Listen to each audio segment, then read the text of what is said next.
hello. It's me. Today we're gonna be playing spooky, scary visual novel game story time with a Sleepy Dino. So I was asleep until about an hour ago. I apologize. Yeah. This has got a kind of a good background music. I have high hopes for this. How you doing, Ludwig? How you doing? I added more Halloween decorations here and there because I felt like it. Anyway, let's play this. I'm kind of excited about this. What's your name again? You were almost there. It started with a K. Oh! Who does the voice belong to? Kohaku, that's a lovely name. Thanks.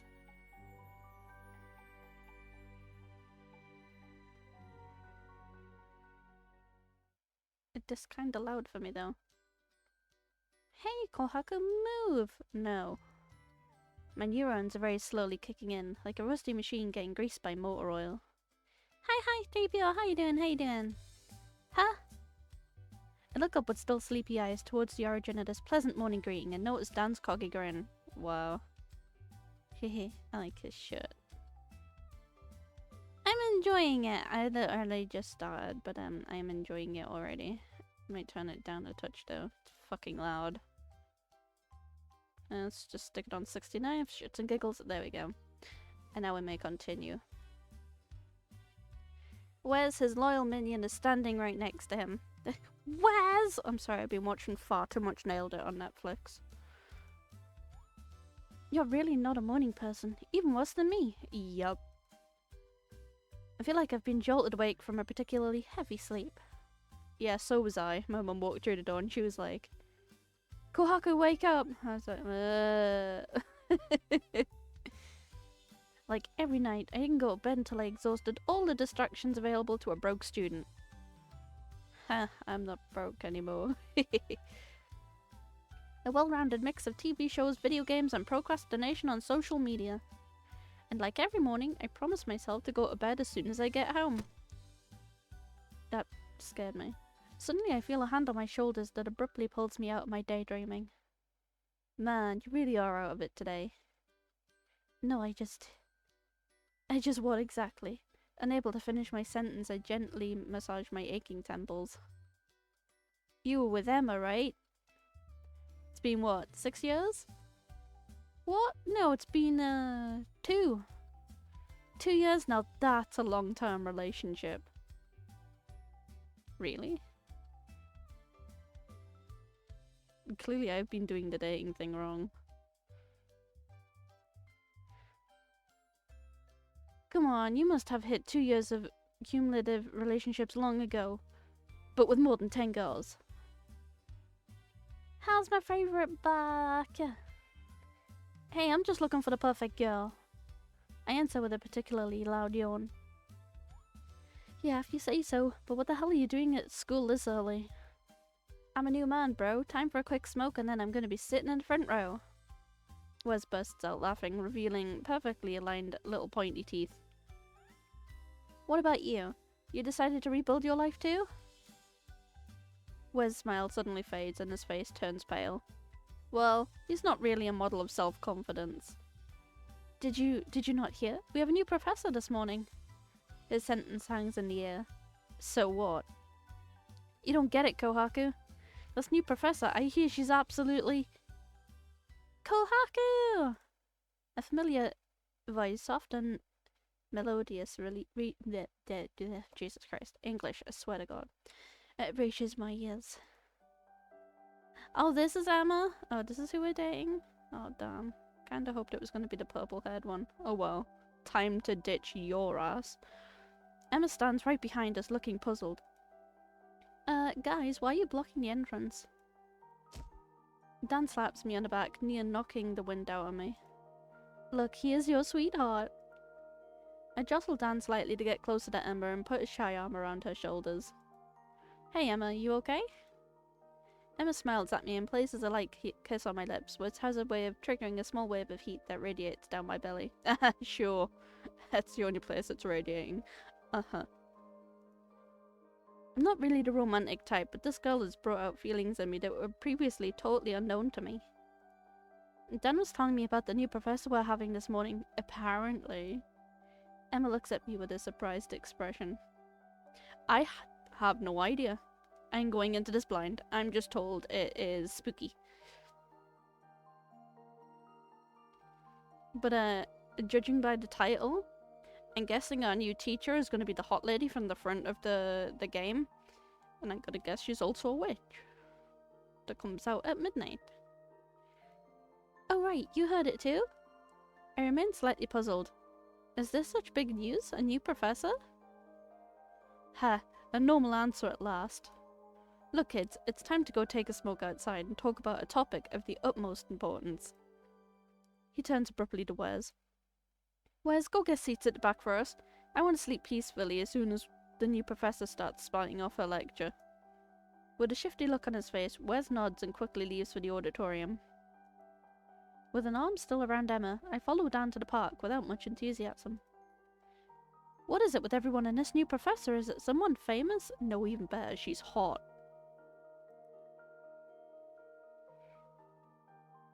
The auditorium breeze makes Emma's shoulders shiver, and she decides to cling to my arm a little tighter, in the hopes of drawing some warmth from it. My goofy smile quickly fades as I become aware of Dan's condescending look. I didn't know you were a hopeless romantic, Kohaku. So what if I am, bitch boy? Yeah, I get it. You're not familiar with this very concept. I'm looking for the right person too.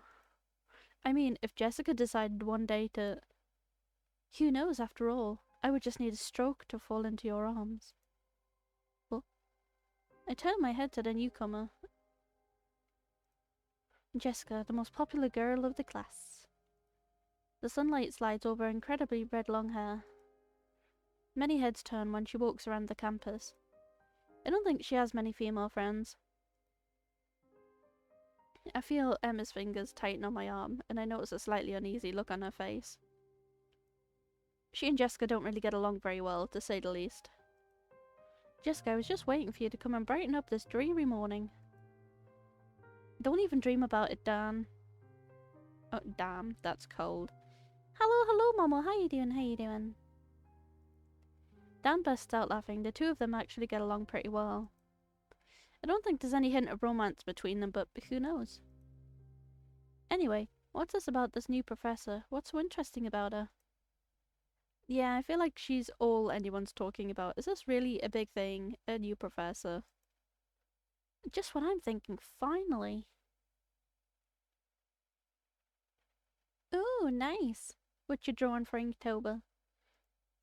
Emma speaks up in an unusually excited voice. I heard she graduated top of her class last year.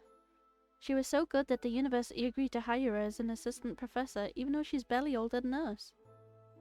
Spooters! I took a picture of a really big spooter on a bush today. It was so big, I was like, holy shit, it's a tarantula in the UK. It was not. It was a garden spider, but it was big. Jessica glares at Emma with a contemptuous look.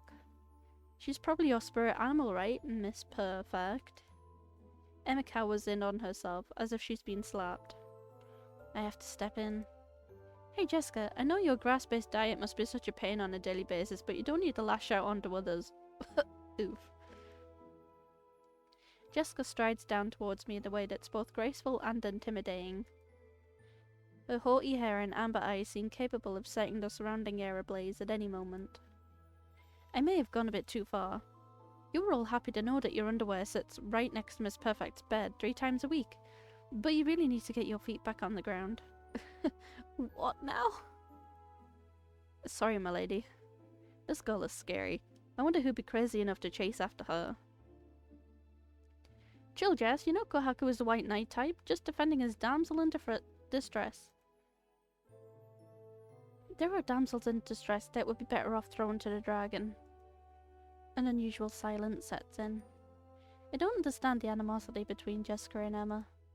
Fortunately, Dan often manages to diffuse the tension. He got a real gift for that. His hand brushes Jessica's shoulder, and she immediately turns her animosity to this new threat. Jessica, you don't understand. This new professor apparently... She is absolutely gorgeous. Jessica raises a haughty eyebrow. What? She wears a miniskirt and a plunging cleavage, and that's enough to tickle your Y chromosome? Ah! Oh, I love it. I'm stealing that one. My poor Dan, I thought you weren't that stupid. Dan shakes his head, a condescending smile on his lips. You don't understand. I've never gotten so much dithyrambic feedback on a girl. I probably obliterated that. I am so sorry. It's like she's everyone's first choice. Dithyrambic, don't use big words you don't understand. Is it to impress this infamous professor? Jessica rolled her eyes with a sigh. Dan, you're really a complete idiot.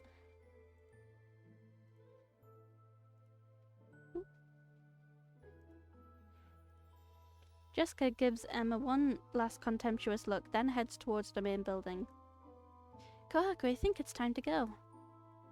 Emma takes my hand and heads towards the building as well. I follow her with my feet dragging. This class is way too early in the morning. Yeah, I agree. 4 o'clock in the afternoon? Far too early.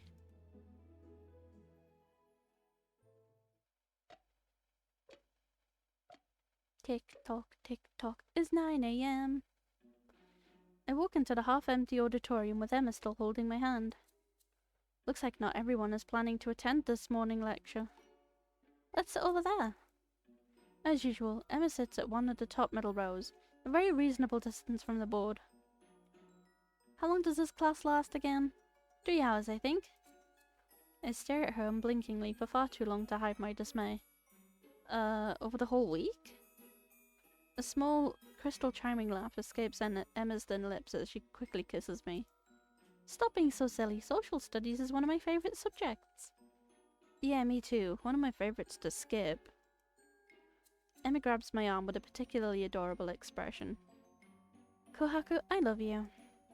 I love you too, Emma. You know that already. Yeah, but I love you when you say it. A duet of identical voices raises behind me. Emma? Emma! Chloe, Zoe! The twins. Yeah, this is who I thought we were dating. This middle one. She would have been a way better choice. I quickly step aside to let the double hair tornado pass me by and rush to Emma. You'll never guess who we saw making out on the way here. I still can't believe it. What? No way. Yeah. Yup. With an exasperating sign, I turn away and take out my laptop. I scan across the classroom that's slowly filling up around me. Some people clearly decided to stay in their bed this morning, but from the looks of it, there's still a good 30 or so students who bothered to show up. Not bad for a morning class. I glance at Emma, who is still absorbed in an intense exchange of gossip with the twins. Out of the corner of my eye, I see Dan staring at me from the back row. This new professor must really be special for him to show up this early in the morning. An amber glint catches my eye. It's only Jessica, who sat a little behind me in the back row. At a very reasonable distance from Dan, though. Wes is giving her sideways glances.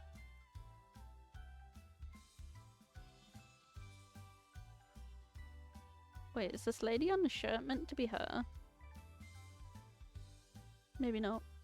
Is that why he's always with Dan in the hope of getting closer to Jessica? My face naturally breaks into a smile as I open my latest notes on my laptop. The social sciences file contains about 10 particularly short sentences and a few words highlighted in bold. Yep, that's it.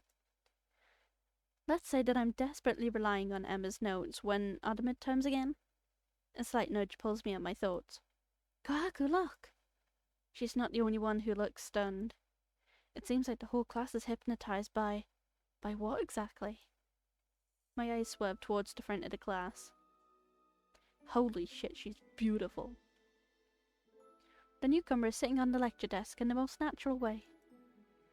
All eyes linger on her fine, even figures, her bewitching smile, her jet black hair cascading down her shoulders. Yet alone, her eyes. Eyes at once dark, sparkling, intimidating, an impossible night blue gleam dances in her gaze. The regular professor's loud voice raises sharply, but only partially breaks the spell that is mesmerizing the whole class. Listen, this is Miss... Please, call me Evelyn. The playful tone emphasizes the bubbly and perfectly controlled side of her voice. Right, this lady, right. I would marry her in a heartbeat. Evelyn is my new assistant, and she'll be teaching most of my classes next semester. I'm counting on you to stay serious and focused. Oh, I'm focused, alright. Not on what she says, though. A few whispers rise from the back rows. That's the dream job. You hire some assistant and you don't do shit. True, true.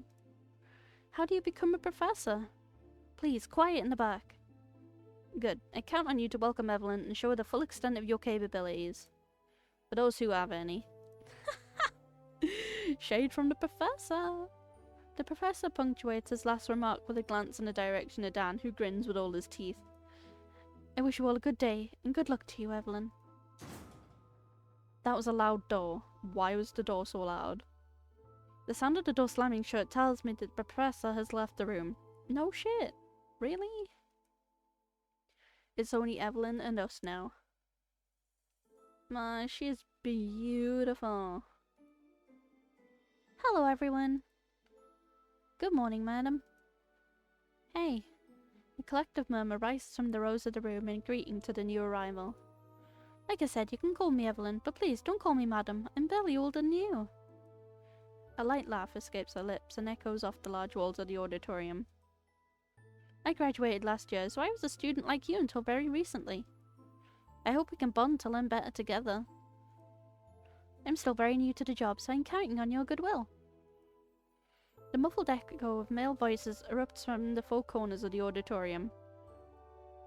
Of course you can count on us, Evelyn. If you need help, please let me know.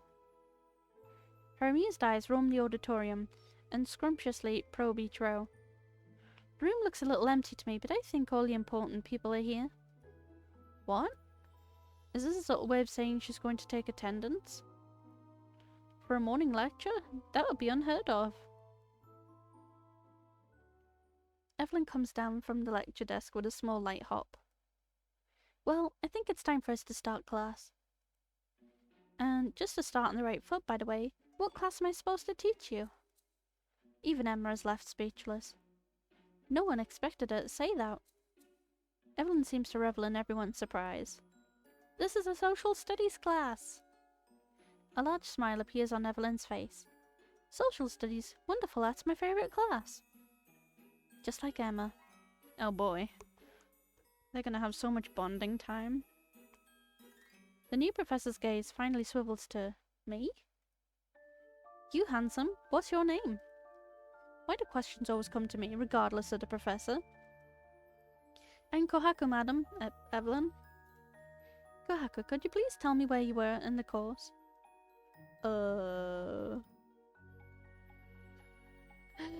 Emma, help me! No, actually, I don't want Emma to help. See, I didn't bother showing up because I can't be bothered. There are many things I don't know in this universe. The meaning of life, the origin of black holes. Our progress in the course is simply part of this great unfathomable whole. Might as well go all in. I wish I could answer you, but you know, I haven't shown up to classes for... Ooh. Emma graces me with a surprisingly powerful blow to the sternum that takes my breath away. I give Emma a surprised look. What was she expecting? That I would be up to date with the course? I swivel towards Evelyn.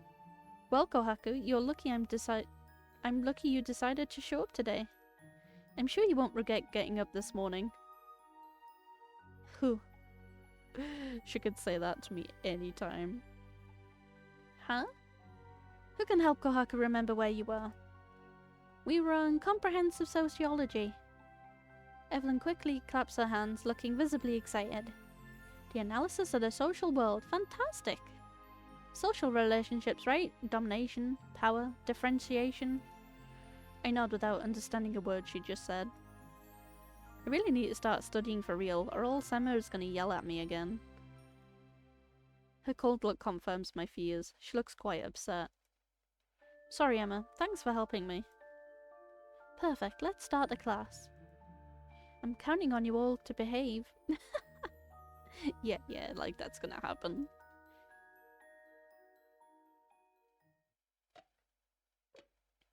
Why are we crying, 3PO?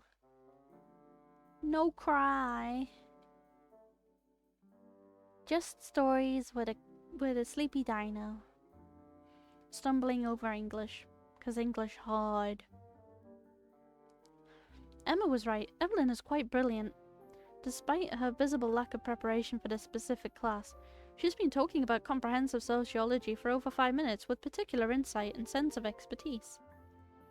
Given my insane lack of knowledge in social sciences, I'm unable to say if what she says is actually relevant. But she definitely sounds very convincing. Wait, isn't that the Dr. Fox effect? Seems like I've actually learned a thing or two about sociology over the years. I take a look at the other students, most of them behave exactly like usual. At least the ones I know. Emma takes perfectly organised notes on her little pink laptop. Zoe is having a quick manicure, her little nail polish jar steadily resting on her right knee. Which one's Zoe and which one's Chloe? That one's Chloe, right? And that one's Zoe. And Chloe tries by all means to catch eye of the guy sitting a few rows down without much success so far. As for Jessica, she's staring at her laptop screen far too intensely to actually be paying attention to the class. And what about me? No point in lying, I haven't taken a single note. A nudge on the elbow pulls me out my daydream. I was listening, I swear! Emma looks at Lee warily and then finally smiles. Very funny, but take notes. Class started 5 minutes ago. With a sigh, I place my hands on a keyboard and start writing a few keywords from Emma's notes. Hey, do you guys have internet? Emma and I turn to a student sitting a bit further to my left. I haven't tried yet, why? Can't connect to the Wi-Fi. Near whisper behind me this time. Wi-Fi's down, they must have changed the password last night. Only the school intranet works. The university intranet, great.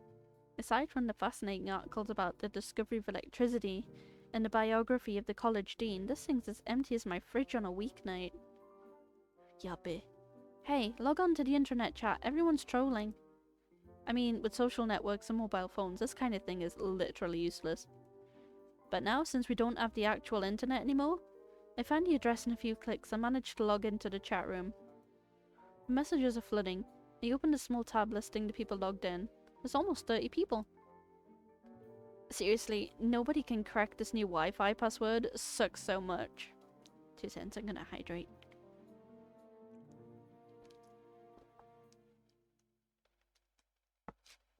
Yeah.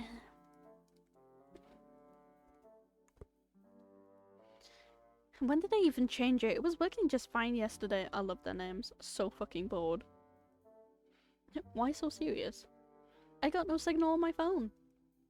Yeah, I don't have any signal either. Nobody can get any signal in this auditorium. It's always been like this.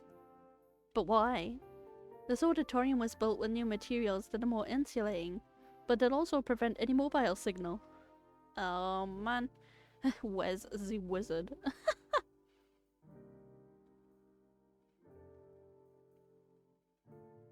So I'm gonna guess so fucking bored is Dan.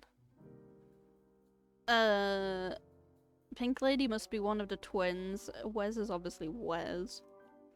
I do your mum. Get the fuck off. I'll get the fuck out. What the heck? Shut up, he's saying something interesting. So we'll never get any signal in this room? Who's Wes the wizard? I'm going through an impressive number of insulting messages in pure flood. It's insane how an online chat can become a garbage can in no time. We will eventually, thanks to the deep indoor technology that allows signals to pass through very thick walls. But it's expensive for mobile network operators to install. How do you know all this? It's Wes, Dan's friend. His mum works for a telecom operator, so he knows a lot about this stuff. Stuff you! With the chat being anonymous, it's just so easy to troll. Welcome to the absurdity of online chatting. A glance over at Emma, still focused on her notes that now fill an entire page. Has Evelyn talked that much already? I feel Emma's incensed look on my face. She hates it when I slack off and I look up at Evelyn again. I find this almost magical bluish glow dancing in her dark eyes. She does have very nice eyes. I like this gem on a shirt. I feel like this is gonna become really relevant at some point. I stiffen slightly as Emma's hand shakes my shoulder. Take notes, hurry up! I stifle a yawn and look down at the clock. Morning break won't happen anytime soon.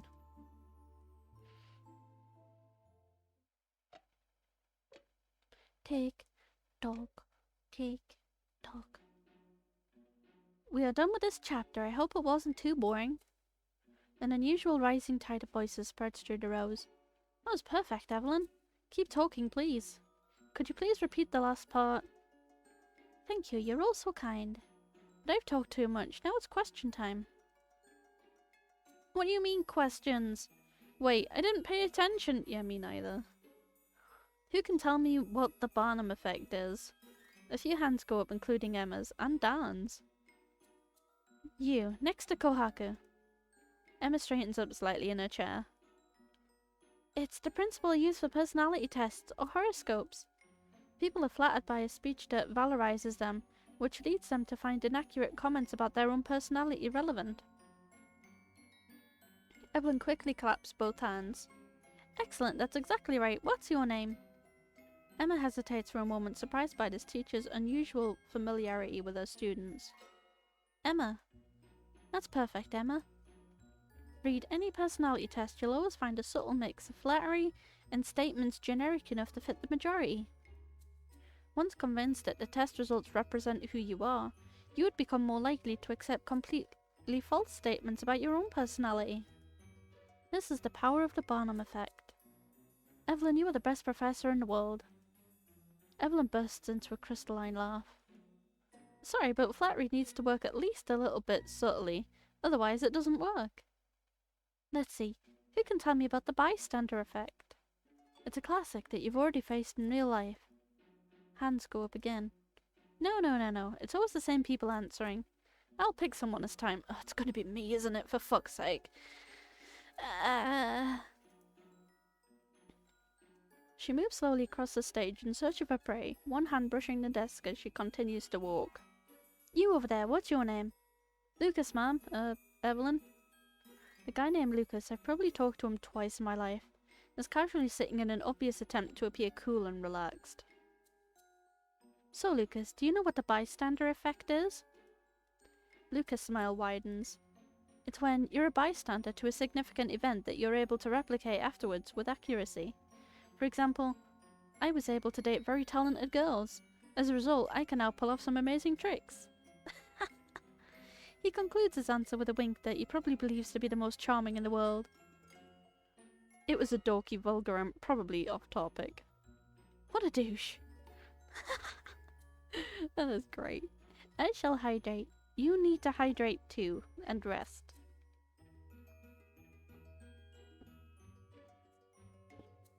Yeah. Yum yum yum.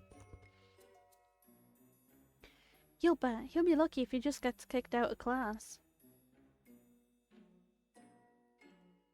To my surprise, everyone continues to smile in a perfectly natural way. Whoops. Oh, since it appeared. What did I do?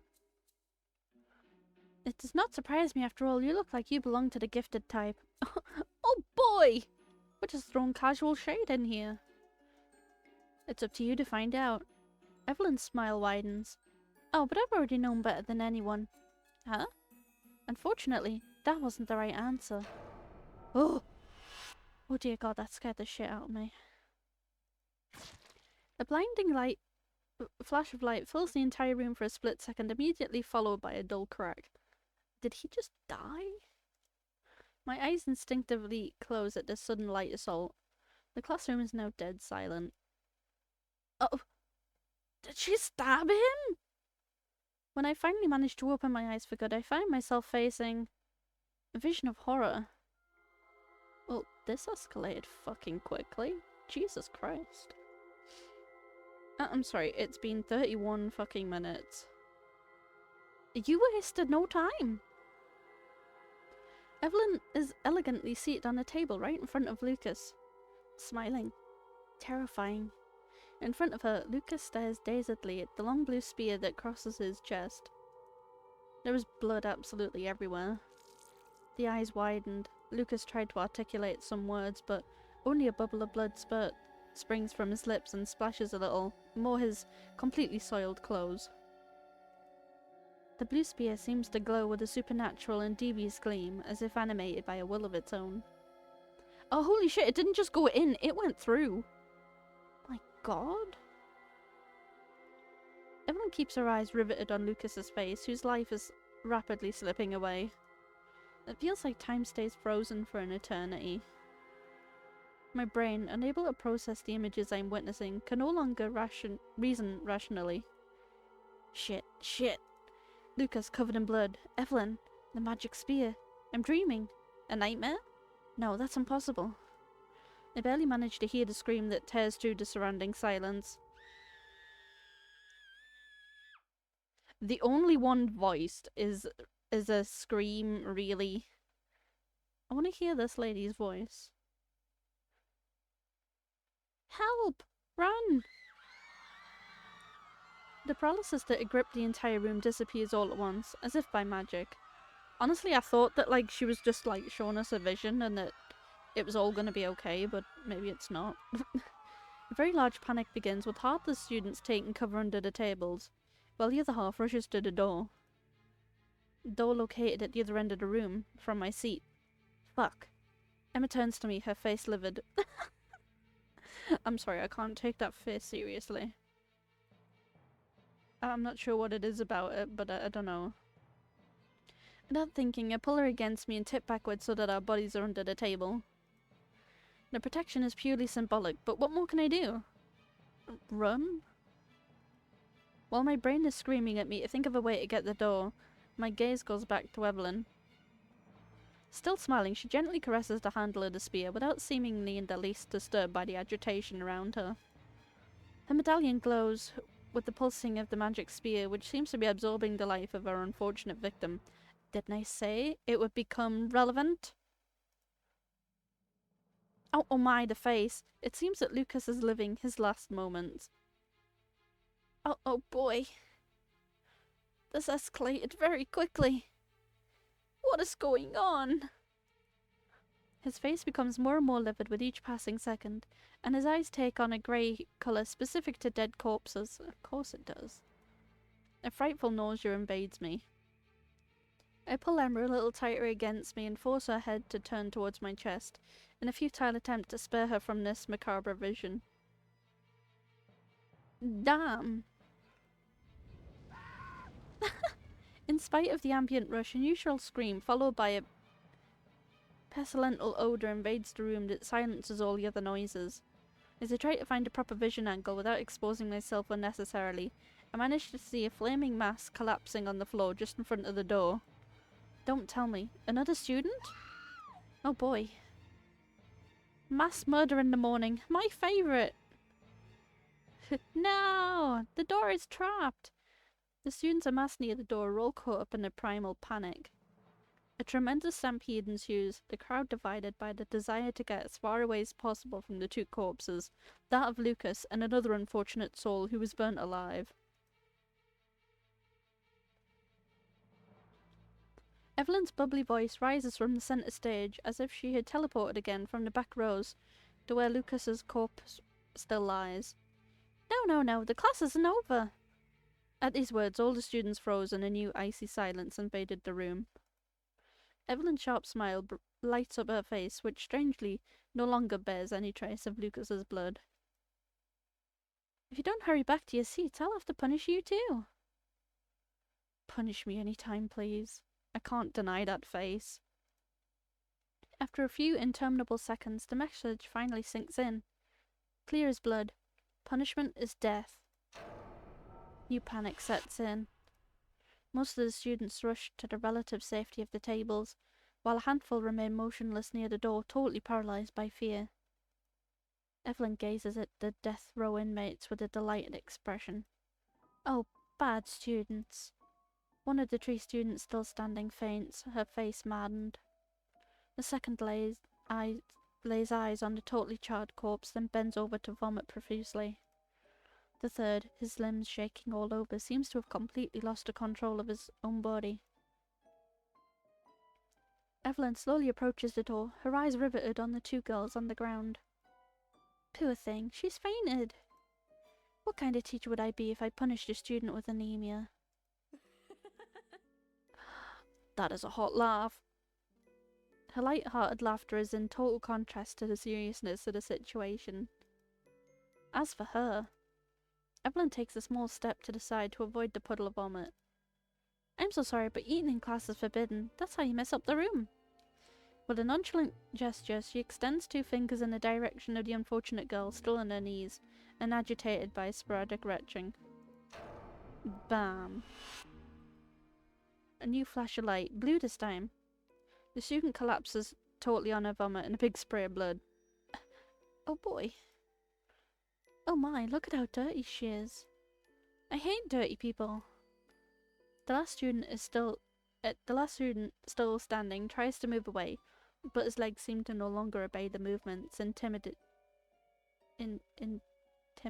by his hips. He just manages to lean against the wall to avoid falling.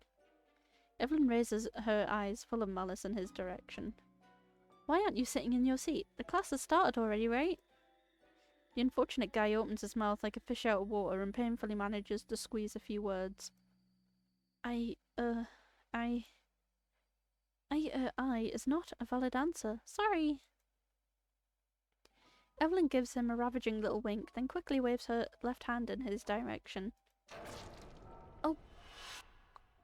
Oh god. This can't be actually happening, right? She's just got to be like showing them an illusion to try and get them to behave, right? A new flash of light followed by a dull cracking sound. A long blue spear, identical to the one that pierced Lucas, goes through the student's chest and literally pins him against the wall. Contrary to Lucas, death must have been instantaneous. The student does not emit any rattle, and his inner head falls to one side in a frightening angle. Looking satisfied, Evelyn quickly contemplates her work, then returns to the desk while clapping her hands. Well, I guess now we can resume the class. She runs her delicate hand through her long hair. I think I was just asking you some questions. Alright, just a few more questions and we'll start a new chapter.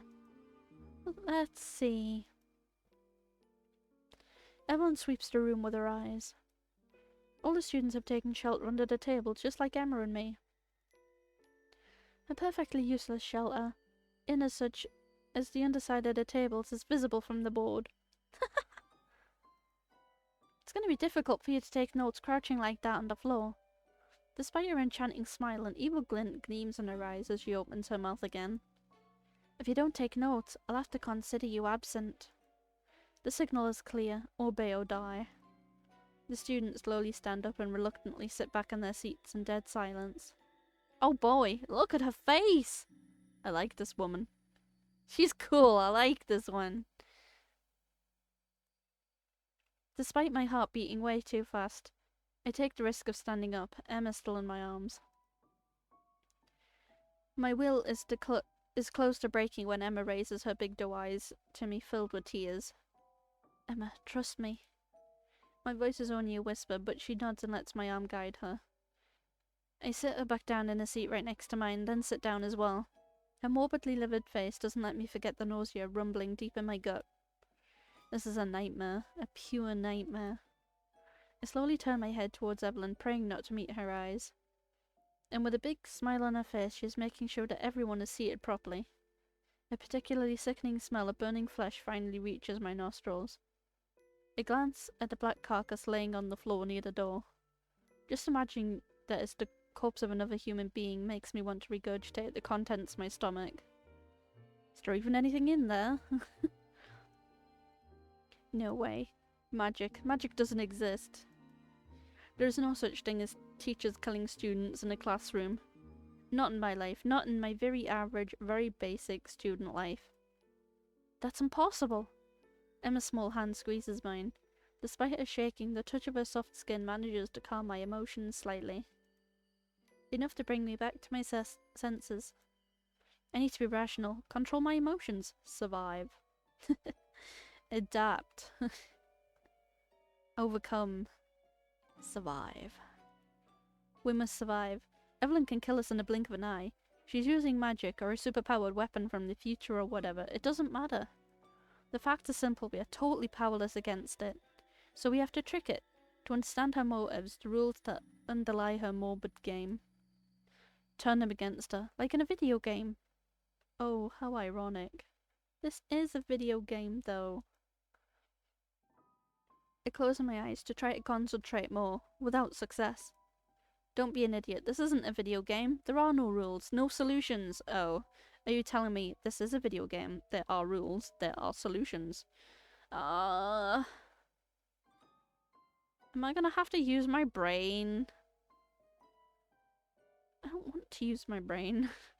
No escape. I open my eyes again and meet Evelyn's gaze. My blood runs through my veins. As it should. Did she just wink at me?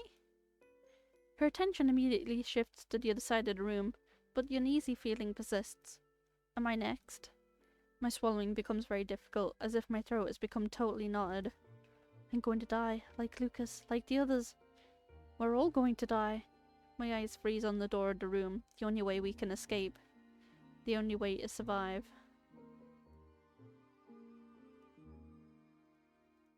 A door, trapped. A door that condemns the one who puts its hand on it to die by fire.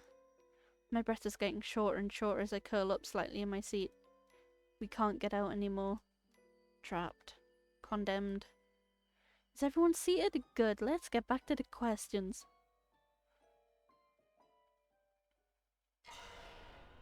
Oh boy. So class started at 9 and by 10 there were like 4 people dead. Damn.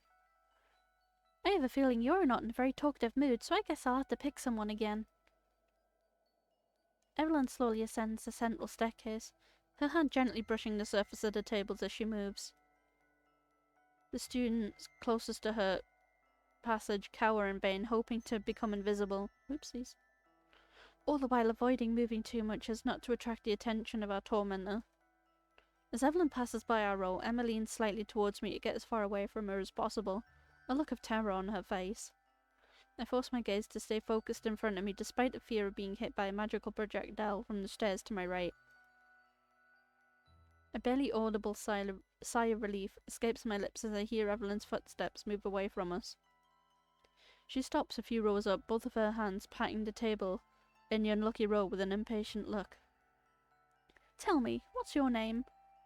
Slowly and carefully I turn my head to catch a glimpse of the unfortunate victim at the corner of my eye, sitting just a row away from Dan. That guy. It's Matt, Zoe's ex. His usual self-confidence seems to have completely disappeared. Head straight up, empty eyes.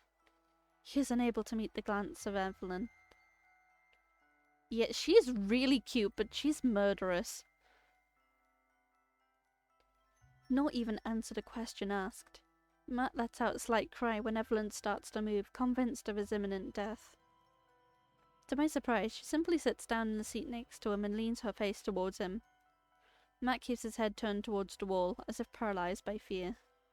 I can't help but feel a certain cowardly relief. Matt's next on the list, not me. Poor guy. But it's not me. You won't tell me your name? That's too bad. Matt's voice is barely audible. Matt. Evelyn smiled delightedly. Well, Matt, thanks for being a volunteer. Matt swallows. As if he was a volunteer, she picked him herself. A little microsociology question regarding the family. Evelyn's smile, which initially seemed warm to me, now appears purely cruel. Oh boy, look at the smile! When a couple is expecting a child, who should make the decisions? Both. Matt manages to emit an answer which is already a great feat considering the perilous situation he finds himself in. The mother? Evelyn raises an eyebrow. Only the mother? That's interesting. The entire class holds its breath. But did that mean the father has no say in it ever?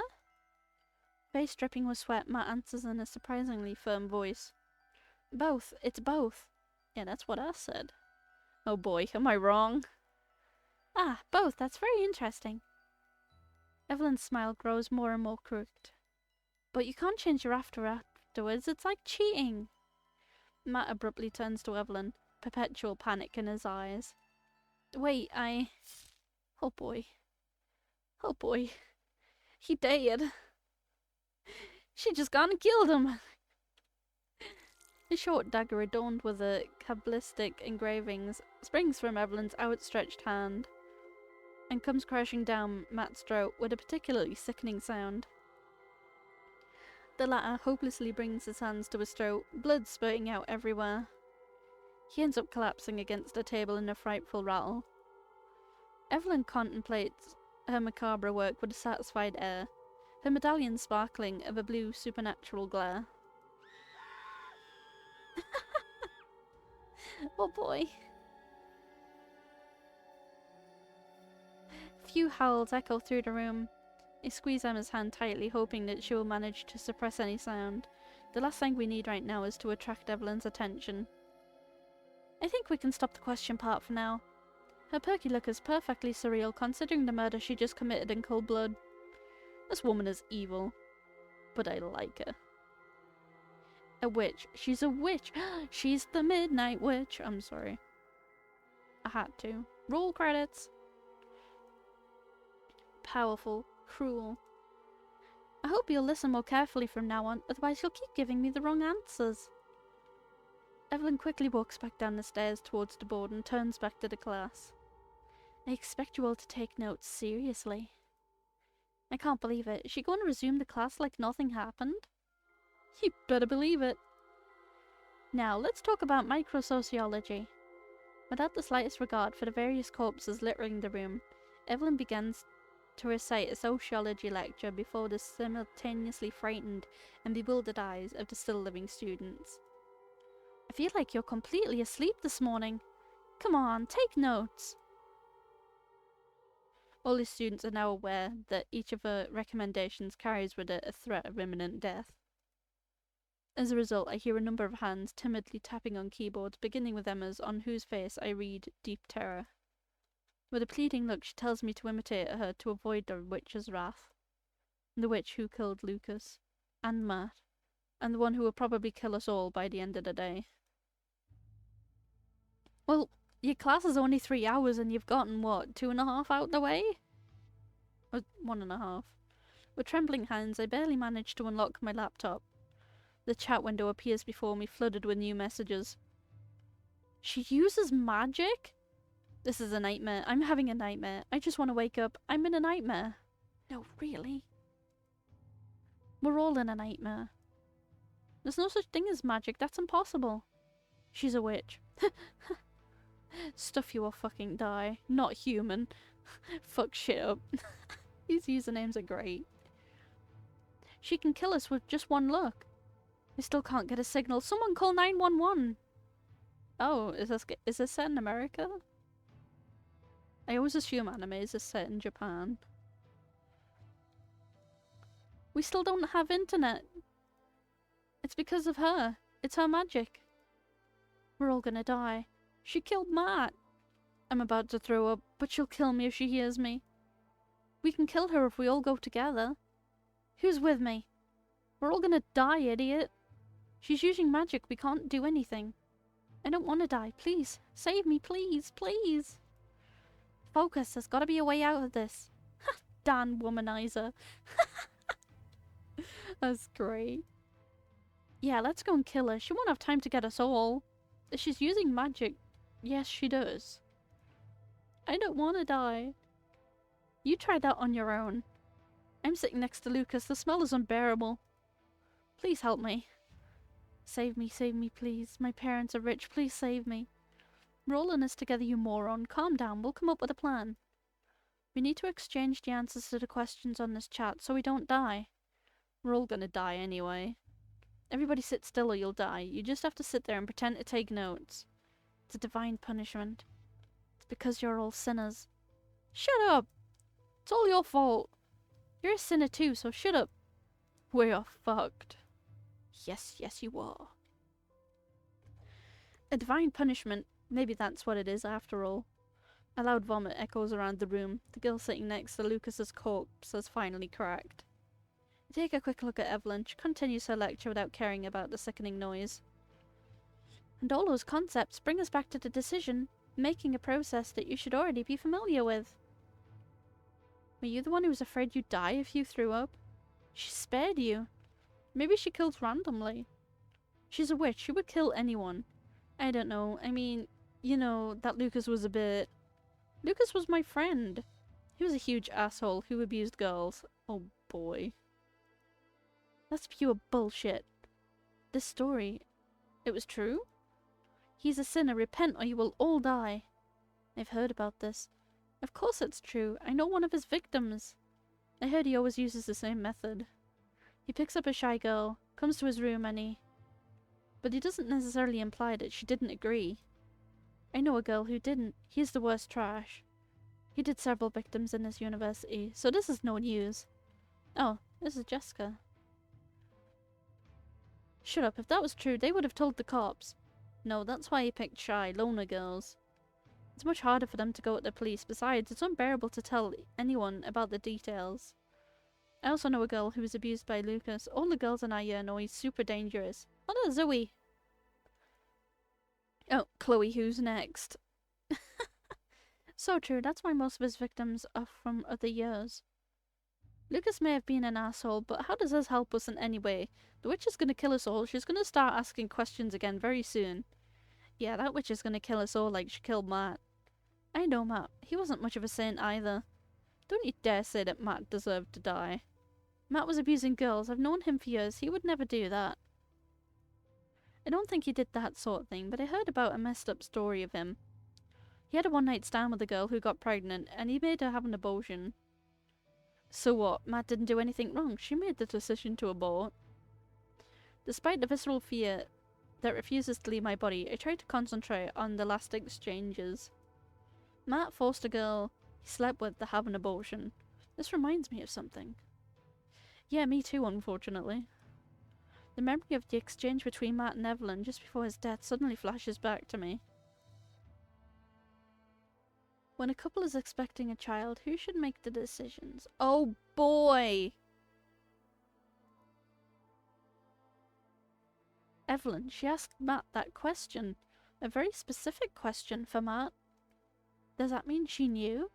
In a brief moment of lucidity, I try to gather my thoughts. Evelyn is a demon, a witch, a psychopath. She can kill us all with a snap of her fingers, and yet she follows a very specific plan. She gives us orders, terrifies us, asks us questions. A small voice in my head starts to grow louder. What if she didn't kill randomly? Mentally run down the casualty list. Lucas seems like he was abusing girls. People might even say he deserves what he got. He's someone punishable. Matt, he forced a girl to have an abortion. Another behaviour Evelyn would want to punish, as she might consider that he was gaslighting the girl to get what he wanted, regardless of the girl's well-being. Yet, he answered that the mother should be the one to make the decisions. Did he suspect that Evelyn knew? Did he sense that this question was directly aimed at him regarding this very specific event? Evelyn didn't seem to expect any particular answer. Actually, I don't know if there really is a good answer to such a vague question. But then, was it a trick question? Was it a question designed to psychologically torture him before killing him for good, or to punish him for his behaviour? Let's start again. Lucas and Matt may have been punished for their behaviour towards the girls, but what about the other deaths? The two who died by the fire while trying to open the door, the girl who was killed while vomiting on the floor unable to move, the one who was left paralysed standing by the door. No, class is not over. I'm sorry, but eating is not allowed in class. That's how you mess up the room. But she did say there was rules to follow, right? I is not a valid excuse. Sorry. Did they die because they didn't follow the rules imposed by Evelyn? That's what I said. But then, what would those rules be? If you don't go back to your seats, I'll have to punish you too. Is everyone seated? Good, let's get back to the questions. I expect you to take notes seriously. Are all these ones with hearts next to them, rules? Would it be enough to be a good, obedient student to survive? Lucas and Matt died after being questioned directly. In other words, they probably had no hope of survival. Evelyn wanted them dead. As for the others, they were not interrogated. They died because they did not obey the rules. They were not seated, they did not follow the class, and they tried to leave the room in the middle of the class. I shake my head and try to give myself some hope. I'm sure my theory holds up. Once Evelyn is done punishing all the students guilty of punishable behaviour, she will spare the others. The others, the ones who can follow the rules until the end of the class. I need to share this with the others so that there are no more casualties. I get the feeling she's in this chat, and she knows. I'm just about to write on the chat when Evelyn lets out a loud exclamation. Oh, I almost forgot a little question. I instantly freeze, as if paralysed by an unearthly cold embrace. Emma turns to me, looking even more terrified than before. I squeeze her hand with all my strength and utter a few words under my breath. You're safe. She should be in no danger. She's taking notes, she's listening to the lecture, she's a very good student. She's a girl. Evelyn seems to only punish guys guilty of terrible behaviour towards girls. I pray that my theory is correct. I think I should be alright. I'm a normal guy. And yet, why am I shaking like a leaf? You there! What's your name? Breathless, I look up with devastated eyes at Evelyn, who is staring at someone across the room. Me? Dead silence. All the students turn to the unfortunate girl. I recognise her. It's Lucy, a rather loner girl in the class. Evelyn simply nods with a broad smile, arms leaning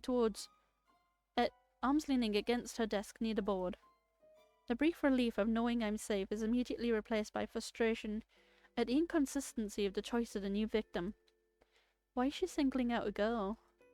Unless she's not planning to kill her.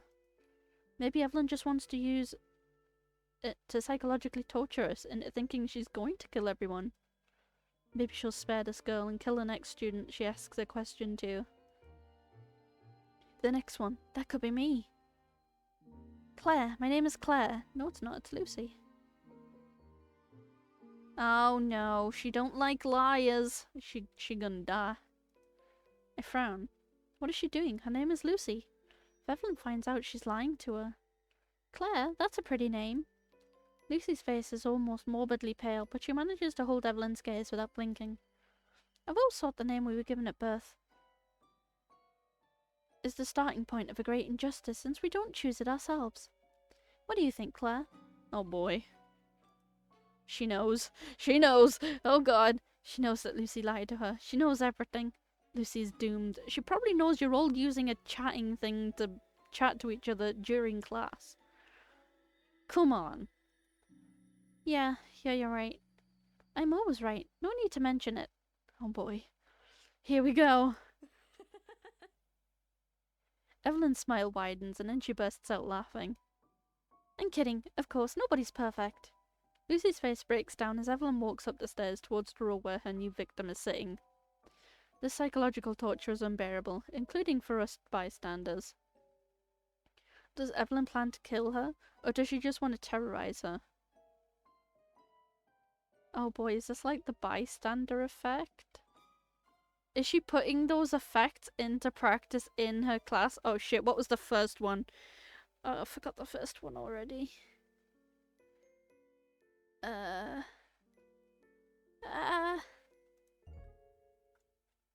don't think I can go that far back. Nope. Crap. So Claire, a question for you about responsibility. I resign myself to the obvious. Lucy is going to die. Is a person who distributes illegal content on the internet guilty, even if he or she did not partake in the making of that content themselves? Lucy bursts into tears in response to this oddly specific question. Oh dear, Lucy, what did you do? Please, I didn't know. I thought they were always consenting, I swear. Oh boy. Oh boy. Evelyn stares condescendingly at Lucy, half leaning over her. The unearthly glow of her medallion gleams on the tear-streaked face of the hapless victim. Please spare me, I'm so sorry. Has everybody in this class got a secret to hide? Genuinely, they're all going to be fucking dead by the end. She was a student, so she knows all this dirt about these people. Supposedly, right? Evelyn's gaze grows a little softer. Lucy, I'm sorry to see you so desperate. Lucy raises her pleading eyes. But your answer is off topic. With a simple gesture, Evelyn causes a small bluish mist to appear and ripple around Lucy's body. The latter begins to tremble so violently that her seat hammers the metal railing that serves as its support in a sonorous clacking. Oh boy, what's going on? The shaking stops after a few seconds, and with a dull thud, Lucy's head falls against the table, her face turned in my direction. A fresh wave of nausea seizes me. Blood has abundantly spurted from her eyes and mouth during her agony. With a snap of her fingers, Evelyn clears the magical mist and walks back down to the podium, a mysterious smile on her face. Remember, responsibility is one of the must-have sociological studies in the program. Once back at her desk, Evelyn continues the class as if nothing had happened. Nothing in her appearance betrays the murder she's just perpetuated. Not in her immaculate clothes, not her impeccably coiffed hair, not her medallion which has returned to its usual hue. Don't forget to take notes, this is important. I hear the sound of someone puking from across the room, but no screams. Most of the students go back to tapping away fervently at their keyboards, looking terrified. She's going to know that none of them are taking notes. There's going to be a mass murder, I swear. Evelyn also targets girls. See, she's in this chat. She knows. She did it on purpose. She targeted a girl on purpose because they put in the chat that they don't think she targets girls. No one is safe. Emma, I love you. I whisper these words without taking my eyes off the screen, terrified of attracting Evelyn's attention. Emma simply squeezes my hand with usual strength. Out of the corner of my eye, I see a few tears falling on her keyboard as she continues to take notes. I have to figure out the rules of the sadistic, perverted game. I have to save Emma. I close my eyes and try to recall the details of the scene, despite the gagging in my stomach. Evelyn asked a very specific question again, and Lucy didn't react in her usual way, as if she knew exactly what it was about. Please, I didn't know. I thought they were always consenting, I swear. Lucy, she was guilty. She admitted her guilt. She understood that Evelyn had targeted her for a reason. Evelyn's criterion for guilt would simply be harming other girls, regardless of the gender of the perpetrator.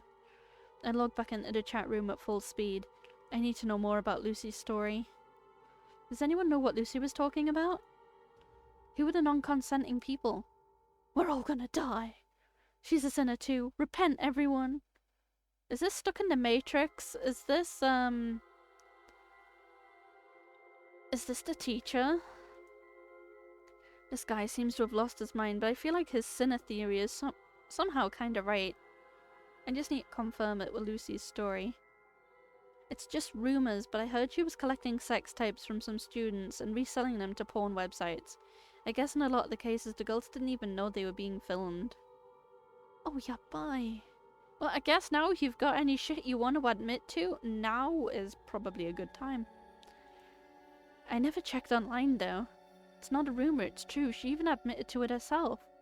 Not sure if this is related, but I've seen videos of Lucas on porn websites. Same. +1. And not just Lucas, by the way. There are a few other guys in this university who's had videos of them having sex with a lot of different girls. Would that mean that Lucy had a deal with these guys? That would explain Evelyn's question about responsibility. But how could she know something like that? She's a witch. She knows everything. I reckon she was a victim who decided to one-up everyone by becoming a teacher. To fuck your days up. We're all gonna die, it's only a matter of time. My theory seems to be confirmed. There are two types of victims, the punished and the disobedient. The punished are targeted directly through Evelyn's questions, which allows her to remind them of their misdeeds before killing them. They are guilty of having carried out terrible acts, supposedly on girls. I reckon you're gonna be sadly mistaken, and it's just gonna be terrible acts. In general. In other words, those who don't do any evil thing have nothing to fear in principle. As for the disobedient, it can be anyone. The moment you disobey Evelyn's rules, you have a target on your head. Supposedly, it would be enough to pretend to be a good student and obey her orders when she gives them. Supposedly. I shake my head. There are too many holes in my reasoning, too many grey areas. But it's the only lead I have. If this could save lives, I need to tell everyone. Look, I don't think she's randomly targeting her victims. Shut up! Matt didn't deserve to die, not like this. Lucas, Matt, and now Lucy, every time she asks a question, she knows something morally wrong her victims did. Exactly, she only targets sinners. You have condemned us all, you fuckers. What's your deal, Kohaku? You're saying that you agree with the other sicko here? It's a bit more complicated. Basically, Evelyn kills people who she thinks have done something terrible. She asks them a question with no good answer and then she kills them. And Alicia, she killed her while she collapsed on the floor vomiting. That's because in addition to her sadistic justice, Evelyn also kills people who don't obey the rules, like those who stood by the door, despite her threat. You're on her side or what? It's their fault they were killed by that crazy bitch? They were paralyzed with fear. He's on her side for sure. What's with the bullshit rules? If no one knows them, it just means she's killing blindly. It's a bullshit excuse to kill us all like pigs. It doesn't make sense. She just kills for fun. She's a witch. She wants to sacrifice us, to invoke us with an ancient demon on Earth. Shit, I underestimated the difficulty of sharing ideas online. First time, huh? Nobody's really listening to me. Again, first time. A very light tap on my back almost makes me scream in surprise. I turn around to see Jessica, Dan, and Wes on the seats right behind me. Hey, it's not that dumb, your theory. Jessica is careful to keep her voice low. Despite the relative distance between us and the board, and thus Evelyn, there's no telling how much she can hear us. What are you doing here? You're insane. Why would you move from your seats? It's okay, she's focused on writing. Look. I quickly turn back to Evelyn and see with relief that she is still facing the board, writing sociological concepts that sound completely unfamiliar to me. Seems like she can't hear us. We should be fine. Emma joins the discussion. Kohaku, I think your theory makes sense, but... Oh boy! No talking during class. One of these is going to die. Who is it going to be? I think it might be my girlfriend. I think Emma might die. Yeah, it's not stupid, but I still don't know how we get out of here. Yeah, one of us is going to be punished for disobeying the rule of talking during class. And I reckon it's going to be my girlfriend. More whispers get our attention. Kohaku, are you sure about your theory? Oh boy, it is just the same copy-pasted face with different hairstyles. How do you explain that witch spread Rose? She was with the others near the door, though. I catch a glimpse of the twins who have moved closer and are now almost glued to Emma. Rose, the one who passed out on the floor? The twins nod their head perfectly in sync. That's what I was going to say. There's some details I still don't understand at all. I glance back at Evelyn in fear again. She quietly continues to write a rather dense lecture on the board, clearly unbothered by our whispers. I try to remember the scene. Rose. That's consistent with what Kohaku says. Rose passed out so she couldn't obey the rules. What the hell are you talking about? Y'all should just drop dead. The witch. She asked everyone to go sit down. That was the rule. Go back to your seat. Does that mean we're in danger since we switched places? I don't think so. Since the murders have started, I changed seats 3 times. I still haven't been targeted. As long as we stay seated, I think she's satisfied. Why did you change your seat 3 times? Jessica looks at Dan like she's talking to a child. To get me closer to you so we can come up with a plan, you idiot.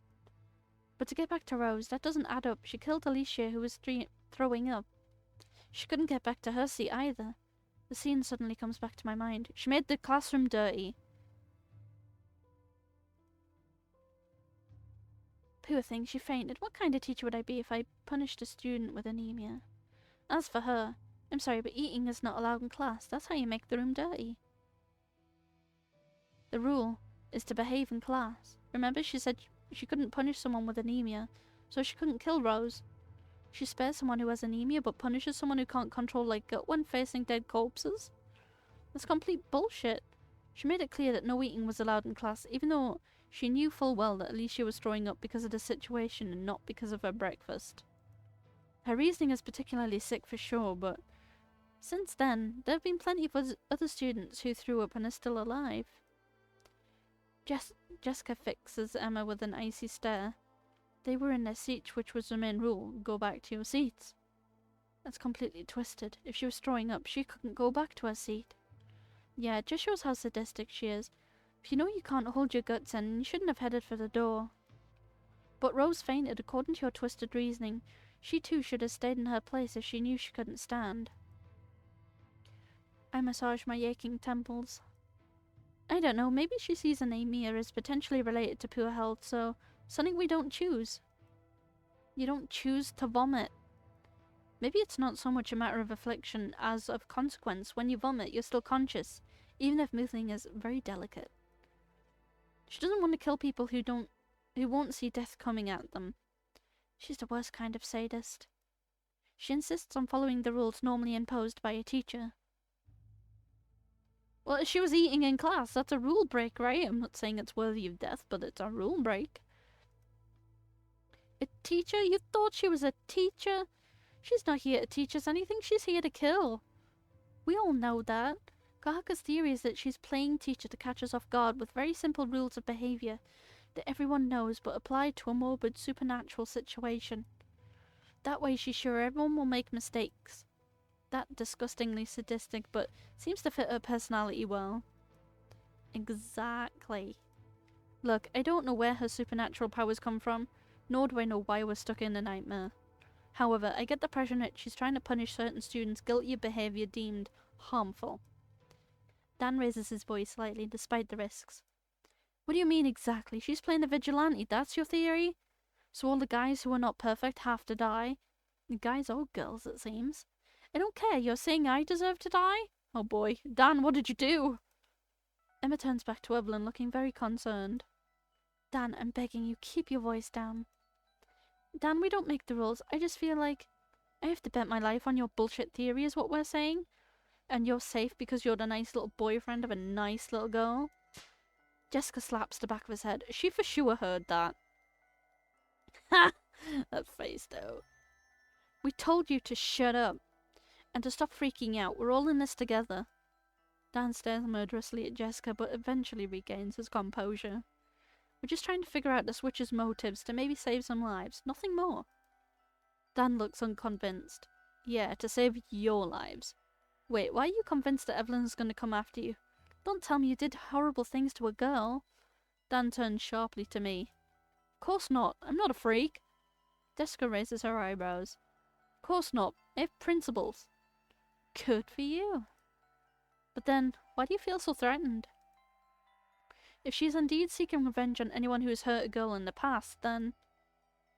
Dan pauses, staring into space. I've never done anything atrocious like Lucas, but I'm not exactly the monogamous type, you know me. So I've been with lots of girls in a relationship. Single, it didn't matter to me. I've probably caused a lot of breakups, and sometimes for couples who were pretty serious. Not that serious considering these girls were still willing to sleep with a guy like you. I'm not saying I'm super proud of it, but it's like... it's not like it's against the law, and I may be the only one at fault. It takes two to cheat, right? I'm almost surprised you know that. That still makes a guy like me with reprehensible behavior. Call it morals, values, or anything. If it fits into her rules, I'm doomed. She's going to bleed me dry for acting like this. On the other hand, if you really did act like trash. Emma glares at Chloe. Don't say things like that. No one deserves to die for that. Jessica gives Chloe the coldest look I've ever seen. You're a pro-death penalty, right? Watching bad guys die in front of you makes you happy. Does it make you feel better about your own little life? Chloe looks down at the floor, but Zoe immediately flies to her rescue. The twins have always been extremely close and supportive of one another. It's not what she meant. No one wants Dan to die, but if Kohaku's theory is right, it's pretty reassuring, right? No. It means there's real hope for some of the students. The good students, right? Trash like me can croak as quickly as possible to help you get out. No, that's not... It's not what you meant, right? How about you shut up instead? What do you think? Dan, calm down. Right now, the witch is only targeting people who've actually done horrible things. There's no telling whether she'll start targeting minor sins like cheating on someone. If so, pretty much everyone will be on death row, not just you. Jan's cell begins to crack, and I begin to detect signs of fear on his face. Fear of being next in line. I place my hand on his arm. I have nothing to offer him but my empathy. And my fear. Jessica's right. If she starts killing over little mistakes, then we're all doomed. Nobody's perfect. Visibly on the verge of tears, Dan looks at me, shaking his head. Alright, back to the main topic. How can we use this theory to get out of here? Yeah, we have to find a loophole in the rules. There's gotta be one. Hi, Olko. How you doing? How's your day going? I keep to myself my fear that any possible loophole, if there is one, could have been left knowingly by Evelyn to trap us. To kill us in any trace of hope we can, even more cruelly. Wes speaks up. I forgot he was here too. What if someone pure tried to open the door? Jessica glares at him. Haven't you been listening? Anyone who doesn't follow the rules gets killed too, pure or not. Wes shakes his head, an unusually serious look on his face. No, that's a corollary of Kohaku's theory. His theory is just that Evelyn targets impure students when she asks the questions, which have been true so far. So what? The others haven't done anything. What we don't know is you said it yourself. Nobody is perfect. Maybe all those who have died so far had something to blame, including the guy who tried to open the door. And maybe that's why he was burnt alive. Because he was a sinner too. Oh dear. I painfully suppress a new shudder. Burnt alive, that's probably the worst kind of death. Your theory is based on untested assumptions. Like Kohaku's, if you're right, then since no one is perfect, we're all doomed. All of us.